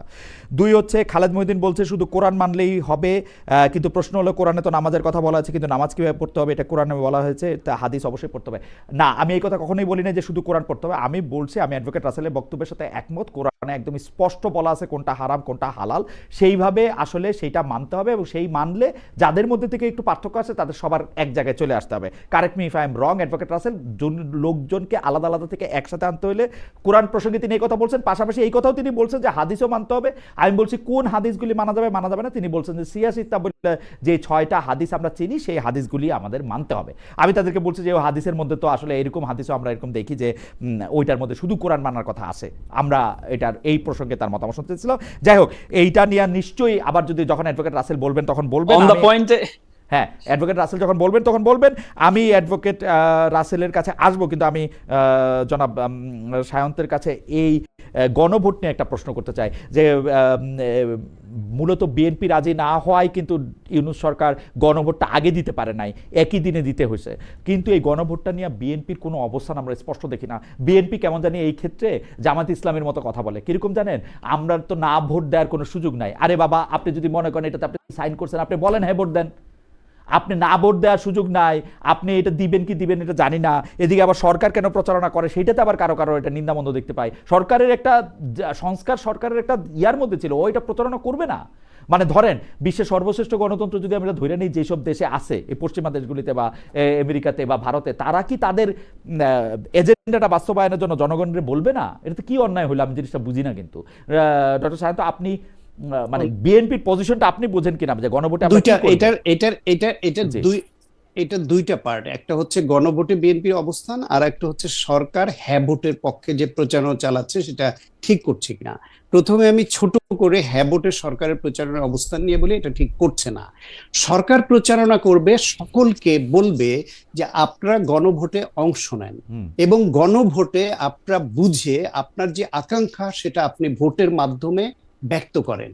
সরকার এইখানে গণভোটে হ্যাঁ বা, যেহেতু আপনি হ্যাঁ বা না রেখেছেন, সেই হ্যাঁ বা নাতে যদি সরকার একটা পক্ষ নেয় আর কোন রাজনৈতিক দল ওই পক্ষ নেয়, তখন মনে হবে সরকার এবং এই রাজনৈতিক দলগুলা একপাক্ষিক হয়ে ডক্টর শান্ত, গেছে। আমি একটা ছোট্ট উদাহরণ আপনার সামনে রাখি। ব্রেক্সিট হবে কি হবে না, এই প্রসঙ্গে ব্রিটেনের সেই সময়কার প্রধানমন্ত্রী জনাব ক্যামেরন, তিনি ছিলেন হচ্ছে টরি পার্টির নেতা, মানে কনজারভেটিভ পার্টির নেতা। তিনি বলতেছিলেন যে ব্রেক্সিটটা আসলে দরকার নাই, আমরা ইউরোপীয় ইউনিয়নে থাকি। কিন্তু এবং সেইটার পক্ষে কিন্তু তিনি প্রচারণাও চালাইতেছিলেন। কিন্তু যে জনগণ যেই দেখা গেল যে গণভোটে ব্রেক্সিটের পক্ষে রায় দিছে, ক্যামেরন পদত্যাগ করলেন, তার কিন্তু সংখ্যাগরিষ্ঠতার অভাব ছিল না। এটা তো তিনি করতেই পারেন, এটা তার এজেন্ডা। এজেন্ডা হচ্ছে সংস্কার। পারেন না, আমি বলি আপনাকে, আপনি ভালো বলেছেন উদাহরণ, ওই উদাহরণ এনে। বাংলাদেশে এর আগেও যে 3টা গণভোট হয়েছে, জিয়াউর রহমানের সময় একটা, হোসেন মোহাম্মদ এরশাদের সময় একটা, এবং এই সংসদীয় পার্লামেন্টারি সিস্টেমে আসার সময় খালেদা জিয়ার সময় একটা। ওই সময়ও কিন্তু সরকার হ্যার পক্ষে প্রচারণা চালিয়েছে। শুধু ব্রিটেনের উদাহরণ অত দূরে যাওয়ার দরকার নাই। কেন চালিয়েছে? তখন সরকার ওই অবস্থা নিয়ে শুধু হ্যাঁ না ভোট দিয়েছে। তখন যদি কোনো রাজনৈতিক দলের বিরুদ্ধে দাঁড়িয়েছে যারা, তাদের সঙ্গে সরকারের পজিশনের ফাইট হয়েছে। কিন্তু এইখানে একটা জাতীয় নির্বাচন হচ্ছে, সেই জাতীয় নির্বাচনে মানুষ মার্কায় ভোট দিবে, একই সঙ্গে হ্যানা ভোট হচ্ছে। এইখানে রাজনৈতিক দলগুলোর অবস্থানের উপরে এটা ছেড়ে দিতে হবে, যাতে সরকার বরং আপনি উল্টা বললেন না, ওইটা কিন্তু সরাসরি কনফ্লিক্ট অফ ইন্টারেস্ট ছিল। জিয়াউর রহমান সাহেব বলতেছেন আপনারা কি আমাকে ক্ষমতায় দেখতে চান নাকি চান না, এরশাদ সাহেব বলতেছেন আপনারা কি ক্ষমতা আমাকে দেখতে চান কি চান না। এটা conflict of interest. Doctor Mohammad Yunus এবং তার সরকারে তো কিছুই যায় আসে না এই সংস্কারে হ্যাঁ আসলো কি না আসলো। ওরা তো একটা আদর্শগত জায়গা থেকে জিনিসটা সমর্থন করতেছে। তাদের কিছু যায় আসে কিনা সেই প্রশ্নের থেকে বড়, ধরেন আমি ব্যক্তিগতভাবে যদি মনে করি যে এখানে 4টা ক্লোজ আছে এবং যতগুলা বিষয় দিয়েছে এই সনদের মধ্যে যা আছে, এর মধ্যে আমি 80% কে আমি ওন করি, 20% কে আমি হ্যাঁ বলতে চাই না, আমি একটা কনফিউশন রেইজ করলাম এবং আমি এখানে ভোট দিব কিনা আমি সিদ্ধান্ত নিব। না বলেন আপনি, এইরকম না রাজনৈতিক দল হতে পারে। কিন্তু সমস্যাটা হচ্ছে, ধরেন আজকে সরকার যখন এই পজিশন নিয়ে নেয় যে আপনারা হ্যার পক্ষে ভোট দিবেন, তখন ধরেন এইখানে যদি এনসিপি নায়ের পক্ষে তাদের অবস্থান থাকে, তারা প্রকাশ্যে তখন এই না বলার অধিকারটা হারায় এই জন্য যে তাহলে সরকারের বিরুদ্ধে তাদের অবস্থান নেওয়া হয়ে যায় এবং অন্য দলগুলো সরকারের প্যারালালে চলে আসে। পাবলিকের মধ্যে একটা রং মেসেজ যাবে যে তাহলে বিএনপি, সরকার, জামাত এরা এক লাইনে, এরকম তো আলাদা হয়ে যাবে, আমরা বলতে কথাই ছিল না ডক্টর শান্ত, এরকম তো কথাই ছিল না। কথা ছিল যে জুলাই সনদটার ব্যাপারে যারা সাইন করবে তারা এটা মেনে নিবে। তো আপনারা জুলাই সনদে সাইন করছেন, আপনারা এটাকে হের পক্ষে আপনারা বলেন, আপনারা বলেন, সরকার বলুক, সবাই বলুক। হের পক্ষে তো বলবে, বিএনপির অবস্থান বিএনপি স্পষ্ট করেছে। বিএনপি বলেছে তারা না, বিএনপি বলেছে এইটা যে এইখানে জুলাই সনদে যা আছে তার সবগুলোর সঙ্গে বিএনপি একমত নয়। তারা এইখানে তাদের অনেকগুলো নোট অফ ডিসেন্ট আছে। ফলে Okay. তাদের এইখানে একটা সিকি অবস্থান আছে, কিন্তু যেহেতু এর মেজরিটির সঙ্গে তারা একমত, সেই জন্য তারাও হ্যাঁ ভোটের পক্ষে, না বলার সুযোগ নেই ওই কারণে বলছে। কিন্তু তারা এইটাও এখন পর্যন্ত ম্যানিফেস্টোতে না আসলেও তারা বক্তব্য স্পষ্ট করেছে যে বিএনপিকে জনগণ যদি Okay. ম্যান্ডেট দেয়, তাহলে জনগণ যাতে বিএনপির এই অবস্থান জেনেই ম্যান্ডেটটা দেয় যে বিএনপি রাষ্ট্র মেরামতের যে 31 দফা প্রকাশ করেছে আগে, এই 31 দফার মধ্যে যতগুলা জুলাই সনদের সঙ্গে ম্যাচ করবে, এই কমন বিষয়গুলোর বাস্তবায়ন তারা আগে করবে। Okay. তার পরবর্তী পর্যায়ে জুলাই সনদের অন্য বিষয়গুলা, এবং তারপরে তারা বিবেচনায় নিবে যেখানে তারা নোট অফ ডিসেন্ট দিয়েছে, সময়ের প্রেক্ষিতে সেগুলোর আমার কোনটা মনে হয় যে বাস্তবায়ন করবে কি করবে আমার না। মনে হয় ডক্টর সায়ন্তের বক্তব্য ঠিক আছে। ইএমকে টেকনোলজি 4492 উনি বলেছেন, Khaled, let doctors do their jobs, let Islamic scholars do their job, there needs lots of research to give speech on this subject. Right, কিন্তু ভাই আমি জনগণ হিসাবে জানতে চাই, 5টা ইসলামিক স্কলার যাদের সবাই আমি শ্রদ্ধা করি, তারা যদি 5 রকম বলে, তাহলে কোন রকম ভাবে আমি শাসিত হব সেটা জানার অধিকার আমার আছে। এটা ডাক্তারের কাজ ডাক্তারের, ইসলামিক স্কলারের কাজ ইসলামিক স্কলারের, ব্যাপারটা এরকম না। আপনিও একটু চিন্তা করে দেখেন। যাই হোক, আমি একটু অ্যাডভোকেট রাসেলের কাছে আসি। অ্যাডভোকেট রাসেল, বাহরাইন ও কুয়েতের মতো সৌদি আরবে হাজার হাজার পোস্টাল ব্যালট আছে নাকি যেখানে জামায়াত সংশ্লিষ্টতার মাধ্যমে নিয়ন্ত্রণ করা হচ্ছে, এমন অভিযোগ, এমন ভিডিও সামনে আসছে। প্রবাসে যাওয়া পোস্টাল ব্যালট জামায়াতের প্রতীক নাকি সুবিধাজনক স্থানে, এসব নিয়ে বিএনপি নির্বাচন কমিশনে গিয়ে অফিসিয়ালি অভিযোগ জানিয়ে এসছে। মানে আপনি কি মনে করেন, আমরা বিখ্যাত সাংবাদিক জুলকারনাইন সায়েরের একটা মানে মানে ভাইরালও একটা ভিডিওর মাধ্যমে এগুলি আমরা জানতেও পারছি। আপনি এইটা নিয়ে আসলে কি বলবেন, যে ইজ ইট, মানে এটা আপনার চোখে পড়ছে কিনা, জামাত ইসলামী এইটাকে ঠিকমতো হ্যান্ডেল করতেছে কিনা? আমি এটাতে আসি তার আগে বিষয়টা হচ্ছে, আপনি যখন প্রশ্ন করেছেন, আমি তো ছোট মানুষ, আমার প্রশ্নের উপরে প্রশ্ন, প্রশ্নের উপরে প্রশ্ন, না, মানে খুব প্রশ্নগুলো প্রশ্ন যখন করি নাই। বেশি হয়, ঠিক আছে, না, আপনি বলেন। প্রশ্ন- ঠিক আছে, আপনি বলেন। সায়ন্ত ভাই যখন বলে তখন ফুল কথাটা বলার সুযোগ হয়, কিন্তু আমি কিন্তু ফুল কথাটা বলার সুযোগ পাই না, যেহেতু উনি সম্মানিত মানুষ, এই জন্য আপনি ওনাকে ফুল কথা বলার সুযোগ দেন। কিন্তু ব্যাপারটা হচ্ছে, এরশাদ যখন কথা বলে, এরশাদ একবার একটা বক্তব্য আমি শুনেছিলাম, উনি কুমিল্লাতে একটা ভাষণ দিচ্ছিলেন যে আপনারা সবাই গরু, আপনারা সবাই ছাগল, এর মধ্যে বিদ্যুৎ চলে গেছে, মাইক বন্ধ হয়ে গেছে। মানে সে বলতে চাইছিল ঘরে ঘরে পালন করবেন, কিন্তু পুরো কথাটা শোনে নাই। তো না শোনার কারণে মানুষ খুব খেপে গেছে যে আমরা গরু, আমরা ছাগল। মানে বিষয়টা হচ্ছে, আপনি যখন প্রশ্নটা স্পেসিফিক একটা প্রশ্ন করেন, এর উপর আমি উত্তরটা দেওয়া শেষ হওয়ার আগে যখন আরেকটা প্রশ্ন আসে, তখন এই যে শান্ত ভাই একটু আগে বললো যে আমার এটা পুরোপুরি আমি আপনার বক্তব্যের সাথে একমত না, আমার উত্তরগুলো কিন্তু আপনি শেষ না কোনো হওয়ার কারণে ইয়া ছাড়া আপনি 2 আমার- মিনিট বলেন, আমি আপনার বক্তব্যের সাথে একমত না। আমার শেষ না হওয়ার কারণেই এই প্রবলেম গুলো হচ্ছে। আচ্ছা, বলেন। দেখেন, আমি প্রথম কথা হচ্ছে, এই যে সরকারটা আছে, বর্তমান যে সরকারটা আছে, এই সরকারটা, শান্ত ভাই যেটি বললেন যে হ্যাঁ ভোটের ক্যাম্পেইন করার কোনো সুযোগ নেই, দেখেন এই বর্তমান সরকারটা কিন্তু প্রত্যেকটা অন্তর্বর্তী সরকার যতগুলো ছিল বা তত্ত্বাবধায়ক সরকার যারা ছিল, তাদের কাজ ছিল একটা, সেটি হচ্ছে নির্বাচন আয়োজন করা। কিন্তু এই সরকারের কাজ কিন্তু একটা না, এই সরকারের কাজ হচ্ছে 3টা। একটা হচ্ছে সংস্কার করা, আরেকটি হচ্ছে বিচার করা, আরেকটি হচ্ছে নির্বাচন আয়োজন করা।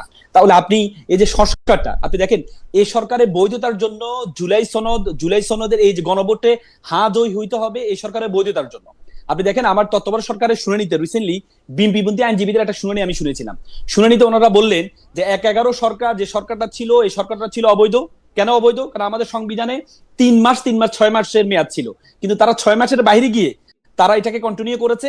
কন্টিনিউ করার কারণে এই সরকার যেই নির্বাচনটা আয়োজন করেছে, এই নির্বাচনটা অবৈধ। এই নির্বাচনের ধারা পরবর্তীতে সরকার হয় যে প্রধান বিচারপতি হয়েছে, এটাও অবৈধ, এবং প্রধান বিচারপতি যে রায়টা দিয়েছে এটাও অবৈধ। তার মানে কি, এই যে 1/11 সরকারের বৈধতা ছিল না বলে এই প্রশ্নটা পরবর্তীতে আসছে প্রায় 10-12 বছর পরে। তাহলে এই যে বর্তমান যে এই অন্তর্বর্তীকালীন সরকার, এই সরকারকে বৈধ হওয়ার জন্য গণভোট হ্যাঁ ভোটে জয়লাভ করতে হবে।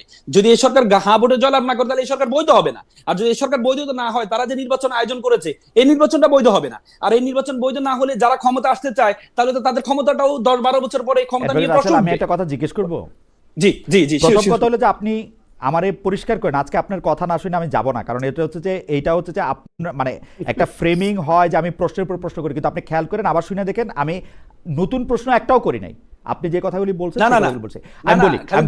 আমি প্রশ্নটা করি, আপনি যেহেতু বলতেছেন যে এই গণভোটের উপর সরকারের বৈধতা অবৈধতা নির্ভর করতেছে, তাহলে একটা সরল প্রশ্ন হইতে পারতো, এই সরকার আসলে সরকার পরিচালনায় বৈধভাবে করছে কিনা। হ্যাঁ বা না, কিন্তু আপনি 4টা কমপ্লিকেটেড বিষয় এটার মধ্যে রাখছেন, 4টা মিলে একটা প্যাকেজ বানাইছেন, এইটার উপরে একটা হ্যাঁ বলতে বলছেন, এটার উপরে একটা না বলতে বলছেন। এখন আমি এই 4টার মধ্যে 3টা বিষয় একমত হতে পারি, একটা বিষয় একমত নাও হতে পারি, যেটা হচ্ছে খুব পপুলার কথা। আমি অবশ্য মনে করি যে না, আপনি সবারই আমি বলে দিই যে না হ্যাঁ ভোট দেন, কি আছে, এতদিন পরে একটা ভোট পাইছেন, পজিটিভ থাকেন, পজিটিভলি ভোট দেন, হ্যাঁ ভোট দেন দেন, সেইটা কথা না। কিন্তু কথা হলো যে এইটা কি সত্য আসলে? সরকারের বৈধতা অবৈধতার প্রশ্নটা তো সরকার করতে পারতো। না না না, যদি ওইটা কনসার্ন হইতো, আমরা সবাই ভোট দিতাম, আমরা সবাই ভোট দিতাম হ্যাঁ ভোট, যে হ্যাঁ ভাই আপনি বৈধ। সংস্কারগুলো আমাদের তো এবার নির্বাচনটা তো আসলে কোনো দলকে জয় করার জন্য না, জামাতকে জয় করার জন্য এবার নির্বাচন না, বা বিএনপিকে জয় করার জন্য নির্বাচন না, বাংলাদেশকে জয় করার জন্য। বাংলাদেশে জয় করার জন্য সংস্কারগুলো খুবই গুরুত্বপূর্ণ। দেখেন সাইনতব একটা কথা বললেন যে 31 দফা, আপনি দেখেন 31 দফার 4 নম্বর কলামে ওনারা বলেছিলেন রাষ্ট্রপতি ক্ষমতা এবং প্রধানমন্ত্রী ক্ষমতা ওনারা ব্যালেন্স করবেন। অথচ এবার সংস্কার কমিশনের যে প্রস্তাব ছিল, এই প্রস্তাবে নোট অফ ডিসেন্ট দিয়েছেন ওনারা, রাষ্ট্রপতি ক্ষমতা এর ক্ষেত্রে বাড়ানোর ক্ষেত্রে ওনারা নোট অফ ডিসেন্ট দিয়েছেন। তাহলে 31 দফার একটাকে ওনারা এগেনস্টে চলে গেছেন। তাহলে ওনারা পরবর্তীতে ক্ষমতা আসলে এই যে সংস্কারগুলো করবেন, এই সংস্কারগুলো বিশ্বাসযোগ্য হবে না বলেই হানা ভোটের বিষয়টা আসছে আপনার। তারপরে আপনি যে বিষয়টা নিয়ে আসেন ব্যালেটের বিষয়টা, দেখেন ব্যালেটের বিষয় আপনি খুব অভিজ্ঞ মানুষ, যেহেতু আপনি নিজেই বিদেশে আছেন, আপনি ব্যালেটের যে চিঠিগুলো পাওয়া গিয়েছে, আপনি দেখেন একটা ব্যালেট পেপার পেলেই কিন্তু ভোটগুলো কাউন্ট হয় না। কারণ একটা ব্যালেট পেপার পেতে হলে দুই প্রক্রিয়ায় ভোটগুলো কাউন্ট হয়। একটা হচ্ছে একটা পোস্টাল কিউআর কোড আছে, মানে একটা সাইন ইন করতে হয় একটা পোস্টাল অ্যাপে, সেখানে সাইন ইন করার জন্য এনআইডি কার্ড দিতে হয়, তারপর সেখানে নাম্বার দিতে হয়, কোড দিতে হয়, কোড দেওয়ার পরে সেই পোস্টাল অ্যাপসে আপনি সাইন ইন করবেন। এরপরে যে চিঠিটা আসবে, চিঠিটার যে একটা কিউআর কোড আছে, এই কিউআর কোড স্ক্যান করতে হবে। স্ক্যান করার পরে এরপরে আপনি ভোটটা দিতে পারবেন। তার মানে কারো কাছে যদি শুধু চিঠিগুলো থাকে, এই চিঠি দিয়ে সে ভোট দিতে পারবে না, সে ভোটটা অ্যালাউ হবে না। কারণ তাকে এই যে স্ক্যান করা তার কিউআর কোড যেটা আছে, তার নিজস্ব নাম্বারে নিজস্ব মোবাইলে এটাকে স্ক্যান করা ছাড়া সেই ভোটটা কাউন্টেবল হবে না। এবং কি আপনি দেখেন বিদেশে হচ্ছে একটা পোস্টাল অ্যাড্রেস নেওয়ার জন্য কিছু, যেমন বাহরাইনে আমি যেটা জানতে পেরেছি যে তাদের পোস্টাল অ্যাড্রেস নেওয়ার জন্য কিছু টাকা দিতে হয়। এই জন্য তারা নির্দিষ্ট একটা অ্যাড্রেসে তারা সবগুলো পোস্টাল নিয়ে এসে তারা চিঠিগুলো প্রত্যেকে, আপনি যে ভিডিওটা ভাইরাল হয়েছে, এই ভিডিওর মধ্যে কেউ দিচ্ছে, কেউ দেখাতে পারবে না যে ভোট দিচ্ছে, দাড়ি ফেলা ভোট দিচ্ছে বা হাত পাকা ভোট দিচ্ছে, কেউ দেখাতে পারবে না। সেখানে দেখানো হচ্ছে যে চিঠিগুলো বন্টন করা হচ্ছে, কারণ এই চিঠিগুলো যদি কারো একজনের কাছে থাকে, সে চাইলে। আপনি কোনো অ্যানোমালি দেখতে পান নাই, তাই তো অ্যাডভোকেট রাসেল? না, আমার কাছে মনে হয়নি, কারণ এই চিঠিগুলো একটা অ্যাড্রেসে গিয়েছে, সেই অ্যাড্রেস থেকে বন্টন হচ্ছে। Fair enough. আপনি যেহেতু অ্যানোমালি দেখতে পান নাই, তো আপনি কি না, আপনার কাছে আরেকবার একটু আসবো, আমি একটু জনাব সায়ন্তর কাছে আমি শেষ প্রশ্নটা একটু করে আসি। জনাব সায়ন্ত, এই আসলে নতুন প্রশ্নে যাওয়ার আর এখন সময় নাই, আমি বরং এইটাই বলি যে হ্যাঁ ভোট না ভোট নিয়ে যে অ্যাডভোকেট রাসেলের কনসার্ন, সেটা আমাদের সকলেরই কনসার্ন। বিএনপিকে প্রথম থেকেই আসলে সংস্কারের বিষয়ে কেমন জানি কনজারভেটিভ মনে হচ্ছে। সংস্কার বললেই বিএনপি 31 দফা দেখাচ্ছে, বেগম জিয়ার 20-30-এর ঘোষণা দেখাচ্ছে, বলছে তারা, কিন্তু আসলে সংস্কারের ব্যাপারে বিএনপি একদমই নিমরাজি। অনেকেই বলছেন বিএনপি ক্ষমতা গেলে সংস্কার করবেন না। আমার কেন এই আশঙ্কা হচ্ছে, বিএনপি আসলে সংস্কার বা এই জাতীয় জিনিস করার ব্যাপারে একটু আসলে কথা না রাখার দলেই। যেমন বিচার বিভাগ আলাদা করার প্রশ্নে 2001 সালে সকল কিছু হওয়া সত্ত্বেও বিএনপি কিন্তু বলছিল যে তার আগে এটা করতে চান এবং 5 বছরে করেন নাই। একটু যদি অ্যাডভোকেট সাহেব বলেন। সেটা ক্ষমতায় থেকে ডক্টর সাহেব যদি বলেন। জি, ক্ষমতায় থেকে অনেক প্রতিশ্রুতি রক্ষা করতে ব্যর্থ হওয়ার এই নজির বাংলাদেশের যারা ক্ষমতায় ছিল প্রত্যেকের কম বেশি আছে, বিএনপিও আছে। বিএনপি সে দায় এড়াতে পারে না।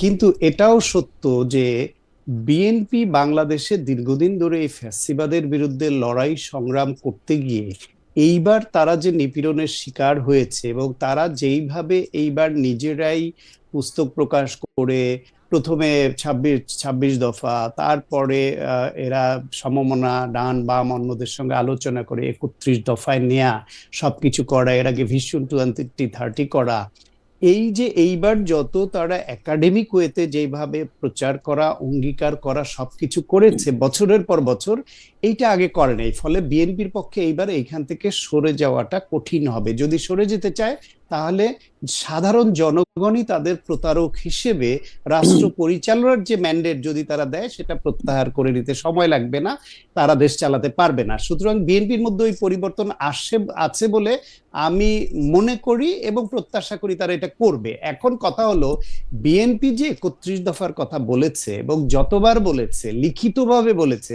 বাংলাদেশে বিএনপি ছাড়া আর কোনো একটি দলও তো সেটি করেনি। সুতরাং বিএনপি এক্ষেত্রে এগিয়ে আছে, তারা সংস্কারের বিপক্ষে, এইটা তাদেরকে অন্যায়ভাবে আক্রমণ করার একটা হাতিয়ার ছাড়া আর কিছু না। এখন আপনি যে সন্দেহ পোষণ করছেন যে ক্ষমতায় এসে তারা রাখবে কি রাখবে না, ক্ষমতায় এসে অতীতে তো বাংলাদেশে যারা যখন ছিল সবারই আছে। জামাত ইসলামের যে 2জন মন্ত্রী ছিল তাদের বিরুদ্ধে আমরা এতক্ষণ আলোচনা করেছি, তাদের বিরুদ্ধে আছে, বিএনপির বিরুদ্ধে আছে, জামাত ইসলামের বিরুদ্ধে কেমনে থাকলো আপনি জানেন সায়ন্ত? জামাত ইসলামের বিরুদ্ধে কেমনে থাকলো? মানে দুই মন্ত্রী আর প্রধানমন্ত্রী তো এক কথা না। প্রধানমন্ত্রী হচ্ছে, বাংলাদেশ হচ্ছে প্রধানমন্ত্রী শাসিত সরকার। আমি আপনাকে বলি ছোট ছোট উদাহরণ, কিন্তু আপনাকে কাছে বুঝতে পারবেন যে প্রত্যেকটা রাজনৈতিক দল তার স্বার্থের বাইরে যেতে চায় না, দলীয় স্বার্থটা আগে চিন্তা করে, তারপর রাষ্ট্র এবং নেশনের স্বার্থ চিন্তা করে। আমি এই ঠিক গতকালই রাসেলের সঙ্গে একটা অনুষ্ঠানে ছিলাম, এই উদাহরণটা দিয়েছিলাম যে 2008 সালের নির্বাচনে বিএনপি যে নমিনেশনটা দিবে সেখানে বিএনপিকে বাধ্য করেছিল আলী আহসান মোহাম্মদ মুজাহিদ ফরিদপুরের একটি আসন তাকে দেবার জন্য, যেখানে তার জামানত বাজেয়াপ্ত হয়েছিল, এবং কখনোই এখানে জামানত রক্ষা করবার মতো ভোটের অধিকারী জামাত না। ওই আসনটা কামাল ইবনে ইউসুফের 3 পুরুষ ধরে তারা ওইখানে নির্বাচিত হওয়া পরিবার। তো সেই অবস্থা, ওই দলীয় স্বার্থ, সে ভাবেনি যে জোট কি করে উপকৃত হবে, দলকে তার রাষ্ট্র পরিচালনায় কি করে অ্যাডভান্টেজ পাবে। এইভাবে এই ছোট থেকে বড় শুরু করে রাষ্ট্র পরিচালনায় যখন আসলো, আমার খুব লাগসই লাগলো না। কারণ আপনি কি বলতে চাচ্ছেন জনাব মুজাহিদ ইচ্ছা করে আত্মহত্যা করতে সেখানে গেছে? মানে জনাব মুজাহিদ তো একজন ভেটারান পলিটিশিয়ান, তারও তো একটা আন্দাজ থাকা দরকার। সে জানতো যে সেবার আওয়ামী লীগের এত দুরবস্থা, সেখানে সে নির্বাচনে পরাজিত হলেও পরে সে কোটায় মন্ত্রী না হলেও অঘোষিত এমপি থাকবে। কেন দরকার?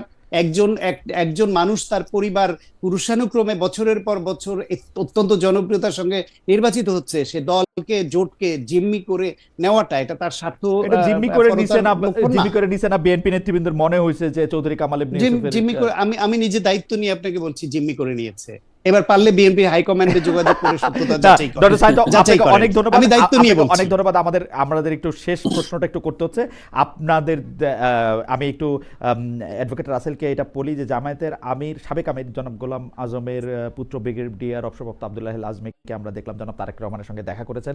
এই দেখা করার আসলে নির্বাচনের মাঠে বা ভোটের মাঠে কোনো প্রভাব আছে কিনা আপনি কি মনে করেন? আর আমি আপনাকে আবার একটা অনুরোধ করব যে আপনি যে কথাগুলি আপনি মনে করেছেন যে আপনি বলতে পারেন নাই সেগুলো আপনি বলেন, কারণ এগুলো হয় কি, এগুলো একটা হিসাবে রয়ে যায় যে আমি আপনাকে, কিন্তু আপনি আবার অনুষ্ঠান দেখেন, আমি কিন্তু সায়ন্তকেও অনেক প্রশ্নই করছি ইন বিটুইন, কিন্তু এটা আসলে বোঝা যায় না, নিজেকে করলে বেশি যত বোঝা যায়। হাউএভার আপনার যতক্ষণ বলতে ইচ্ছা করে আপনি এটা বলেন, ব্রিগেডিয়ার আজমিটা এটা বলেন, আর বাকিটা আপনি বলেন। আমি চুপ করলাম।